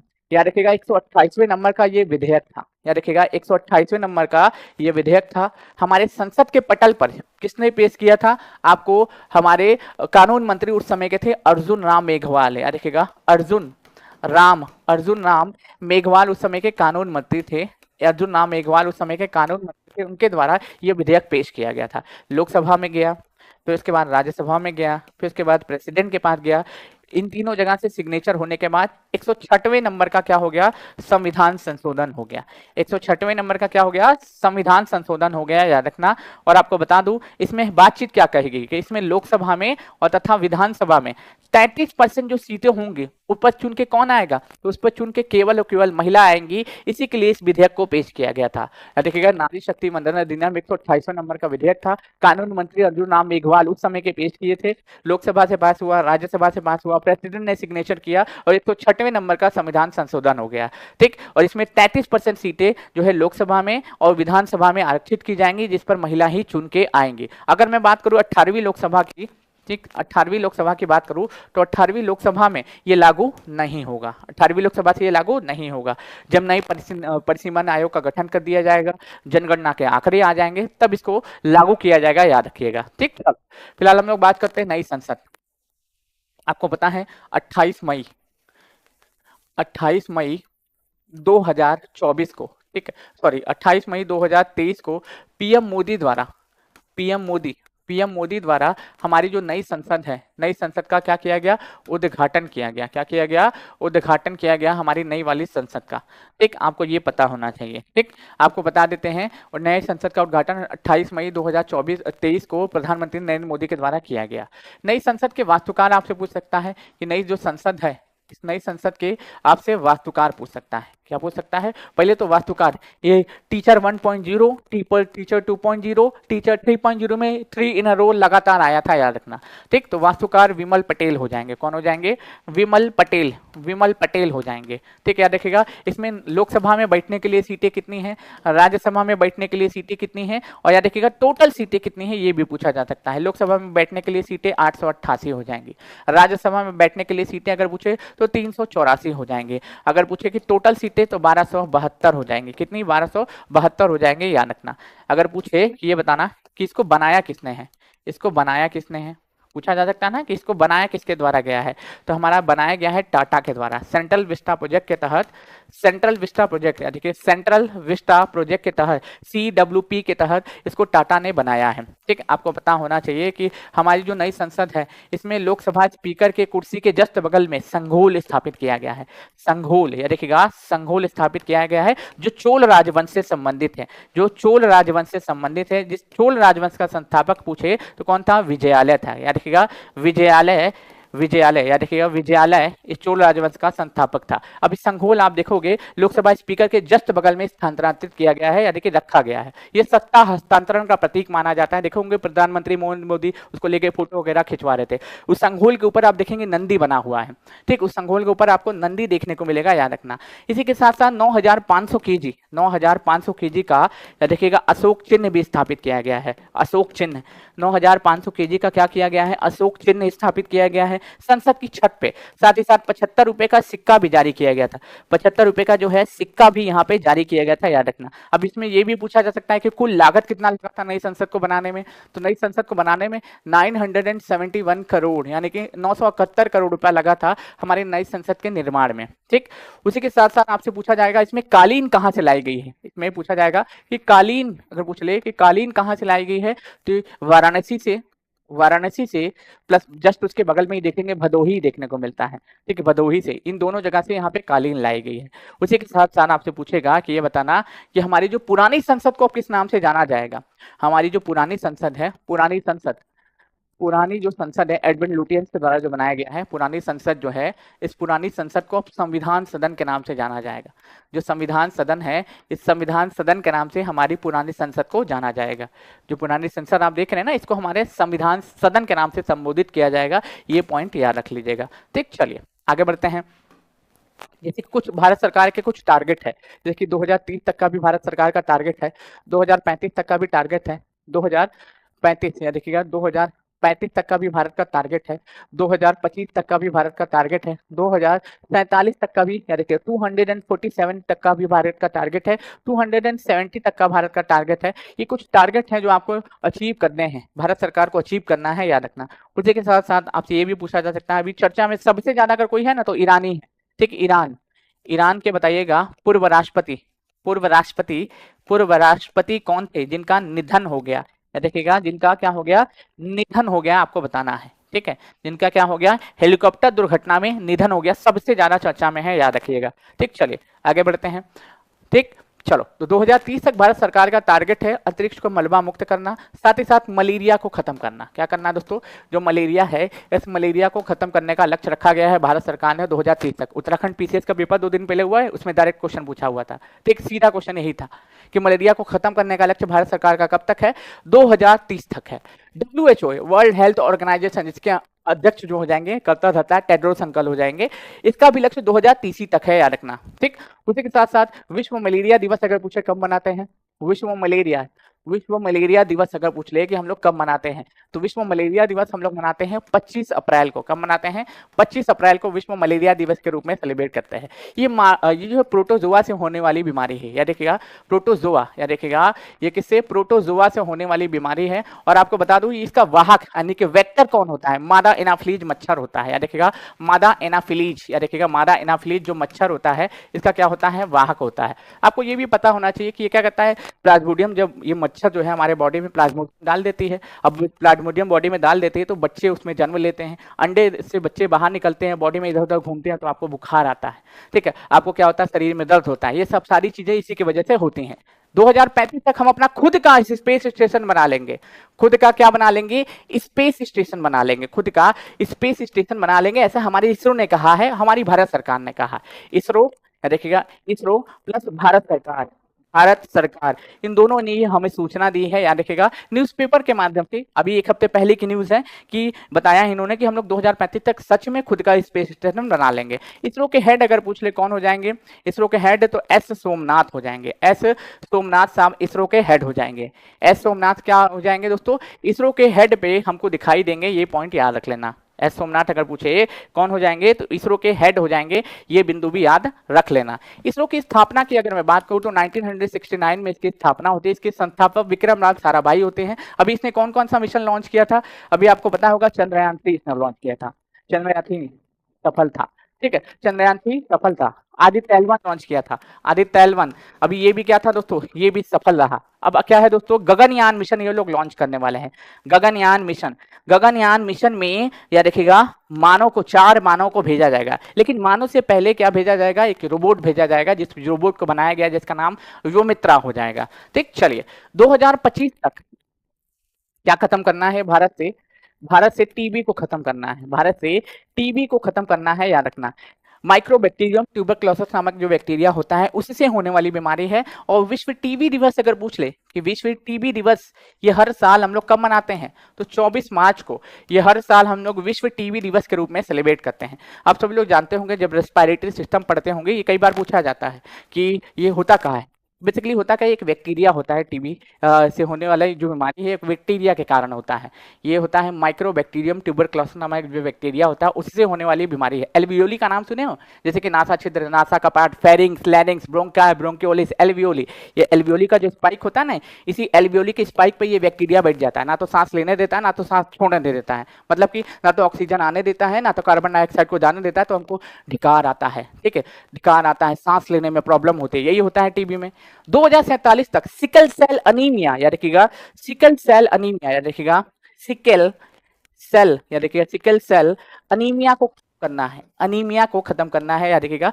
बेसिकली ये ज्यादातर महिलाओं में कमी, ब्लड की कमी से होने वाली बीमारी है। ठीक है, ये अनीमिया का ही एक टाइप है। सिकल सेल अनीमिया एक अनीमिया का ही टाइप है। अनीमिया में होता क्या है, जो आरबीसी का जो आकार होता है, आरबीसी का जो आकार होता है हंसिए के आकार का हो जाता है। ठीक, आप जानते होंगे कि मासिक चक्र चलता है महिलाओं में, ठीक है, उसमें होता है उनकी ब्लीडिंग होती है, वो ब्लीडिंग के कारण महिलाओं में ब्लड की कमी आ जाती है, उसी के कारण जो होने वाली बीमारी उसी को अनीमिया या फिर सिकल सेल अनीमिया भी कहा जाता है, उसी का टाइप है, याद रख लेना। ठीक, चलिए 2070 तक हमारा शून्य कार्बन उत्सर्जन का लक्ष्य है। शून्य कार्बन उत्सर्जन का लक्ष्य रखा गया है, याद रखिएगा। 2070 तक शून्य कार्बन उत्सर्जन का लक्ष्य है। मतलब क्या कार्बन का उत्सर्जन करना खत्म कर देंगे? बिल्कुल नहीं होगा ऐसा। हम लोग क्या करेंगे, उतना ही कार्बन का एब्जॉर्प्शन करेंगे, उतना ही कार्बन का उत्सर्जन करेंगे जितना हमारे पेड़ पौधे उसको कंजर्व करके खत्म कर पाएंगे, उतना ही कार्बन का उत्सर्जन हम लोग करने वाले हैं। ठीक, उसी के साथ साथ अगर पूछे ईरान के पूर्व राष्ट्रपति कौन है जिनका अभी निधन हो गया, तो इधर रखिएगा इब्राहिम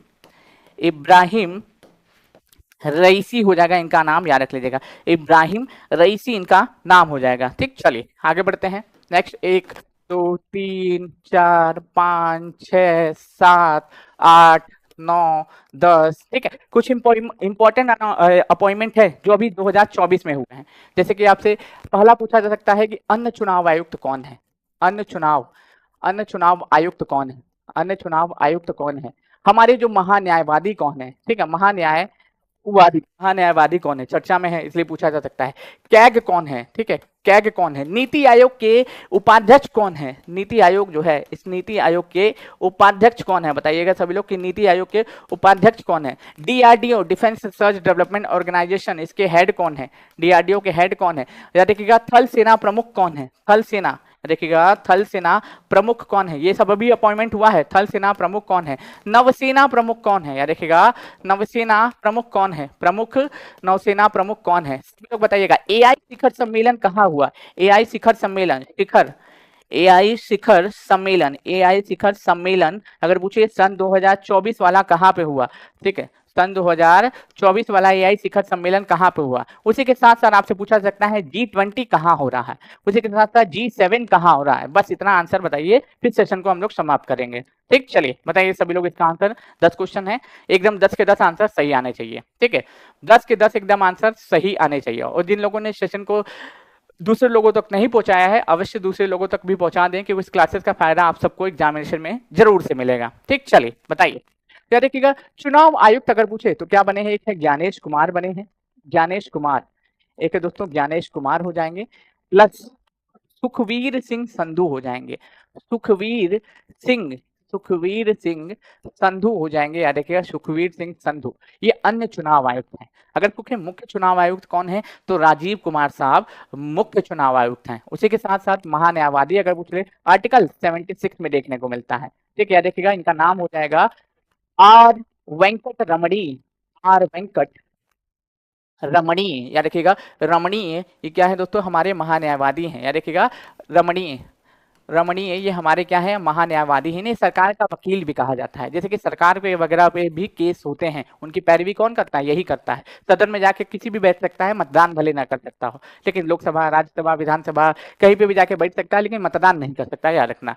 कैग गिरीश चंद्र मुर्मू है, याद रखिएगा गिरीश चंद्र मुर्मू। ठीक है, इनका जो है कार्यकाल बढ़ा दिया गया है, गिरीश चंद्र मुर्मू। याद रखिएगा गिरीश चंद्र मुर्मू। आपको बता दूं आर्टिकल नंबर 148 आर्टिकल नंबर 151 तक इनका उल्लेख देखने को मिलता है। और ये जो 2G स्पेक्ट्रम घोटाला वगैरह सब चीज हुआ था, चारा घोटाला हुआ था, सब जाकर कौन किया था, यही किया था। नीति आयोग के उपाध्यक्ष सुमन बेरी साहब हैं। कौन है, सुमन बेरी, सुमन बेरी साहब हैं। याद रखिएगा सभी लोग, ये पूछे जाने के चांसेस हैं। आपको पता है सीईओ कौन हो जाएंगे, वीवीआर सुब्रमण्यम हो जाएंगे। अध्यक्ष देश का प्रधानमंत्री होता है। डीआरडीओ के चेयरमैन, इनका कार्यकाल 1 साल बढ़ा दिया गया है, इनका कार्यकाल 1 साल बढ़ा दिया गया है। डॉक्टर समीर कामत, डॉक्टर समीर कामत साहब याद रखिएगा डीआरडीओ के चेयरमैन हैं। इसका फुल फॉर्म होता है डिफेंस रिसर्च डेवलपमेंट ऑर्गेनाइजेशन। अभी आप जानते हो समर इन्होंने विकसित किया है, समर ये हमारा डिफेंस सिस्टम है। जैसे आयरन डोम डिफेंस सिस्टम इजराइल का है, उसी तरीके का हमारा भी एक डिफेंस सिस्टम इसने तैयार किया है, जिसका नाम हो जाएगा समर। ठीक, चले हमारे पास भी है समर, याद रखिएगा। थल सेना प्रमुख अभी अपॉइंट हुआ है, अभी जुलाई में ही 1 जुलाई को भैया आए हैं, शपथ लिए हैं। तो याद रखिएगा उपेंद्र द्विवेदी हो जाएंगे, याद रखिएगा उपेंद्र द्विवेदी हो जाएंगे। हमारे जो आप जानते होंगे कि मनोज पांडे का स्थान लिए उपेंद्र द्विवेदी, उपेंद्र द्विवेदी साहब हो जाएंगे हमारे थल सेना प्रमुख। नौसेना प्रमुख ये भी अभी नए नए अपॉइंट हुए हैं, इनका नाम हो जाएगा इनका नाम क्या है भाई, हाँ दिनेश कुमार त्रिपाठी, दिनेश कुमार त्रिपाठी साहब ये हमारे क्या बने हैं, दिनेश कुमार त्रिपाठी साहब ये हमारे नौसेना प्रमुख बने हैं। नौसेना दिवस कब मनाते हैं, तो ये 4 दिसंबर को नौसेना दिवस मनाते हैं। थल सेना दिवस कब मनाते हैं, 15 जनवरी को हम लोग मनाते हैं। और इस बार इसका आयोजन कहाँ हुआ था, इस बार इसका आयोजन अगर पूछ ले तो यहाँ पे हुआ था दोस्तों, लखनऊ में हुआ था। कहाँ पे, लखनऊ में हुआ था, याद रखिएगा सन 2024 वाला आयोजन। और लखनऊ को ही क्या बनाया जाएगा, लखनऊ को क्या बनाया जाएगा, एआई सिटी बनाया जाएगा, एआई सिटी में तब्दील किया जाएगा। ठीक, चलिए आगे बढ़ते हैं। एआई शिखर सम्मेलन ये 2 दिन का सम्मेलन था, ये भारत में आयोजित किया गया। कहाँ पे, भारत में आयोजित किया गया। G20 ब्राजील में हो रहा है, कहाँ पे, ब्राजील में हो रहा है, ब्राजील में हो रहा है। अगर पूछे ये बताइएगा सब लोग, G7 कहाँ हो रहा है, इटली में हो रहा है। कहाँ पे, इटली में इसका आयोजन हो रहा है, बस इतना याद रख लेना। ठीक, 4-5 क्वेश्चन देते हैं, उसका आंसर आप कमेंट बॉक्स में करिएगा, सेशन को समाप्त करते हैं। ठीक, चलिए 1 2 3 4, ठीक, 5 के आंसर आपको पता है। वर्ल्ड बैंक के अध्यक्ष कौन हो जाएंगे, ट्विटर की सीईओ कौन हो जाएंगी, जो ट्विटर है इस ट्विटर की सीईओ कौन हो जाएंगी, ट्विटर की सीईओ कौन हो जाएंगी। उसी के साथ साथ आईएमएफ के हेड बता देना कि आईएमएफ के हेड कौन हो जाएंगे, आईएमएफ कौन हो जाएंगे। एससीओ का जो है 9वां सदस्य बता देना। और नाटो का देखना, नाटो का तो बता देना, ये आपका होमवर्क है, ये आप कमेंट बॉक्स में इसका आंसर करना। ठीक, चलिए तो आज के सेशन को यही समाप्त करते हैं, फिर आपसे मुलाकात करेंगे एक और बेहतरीन सेशन में। इसके बाद जस्ट तुरंत रत्नेश सर की क्लासेस है, उसको ज्वाइन करना। आपका 2 दिन बाद जो एग्जामिनेशन होने वाला है उसमें काफी ज्यादा फायदेमंद होने वाली है वो क्लास। बहुत बहुत धन्यवाद।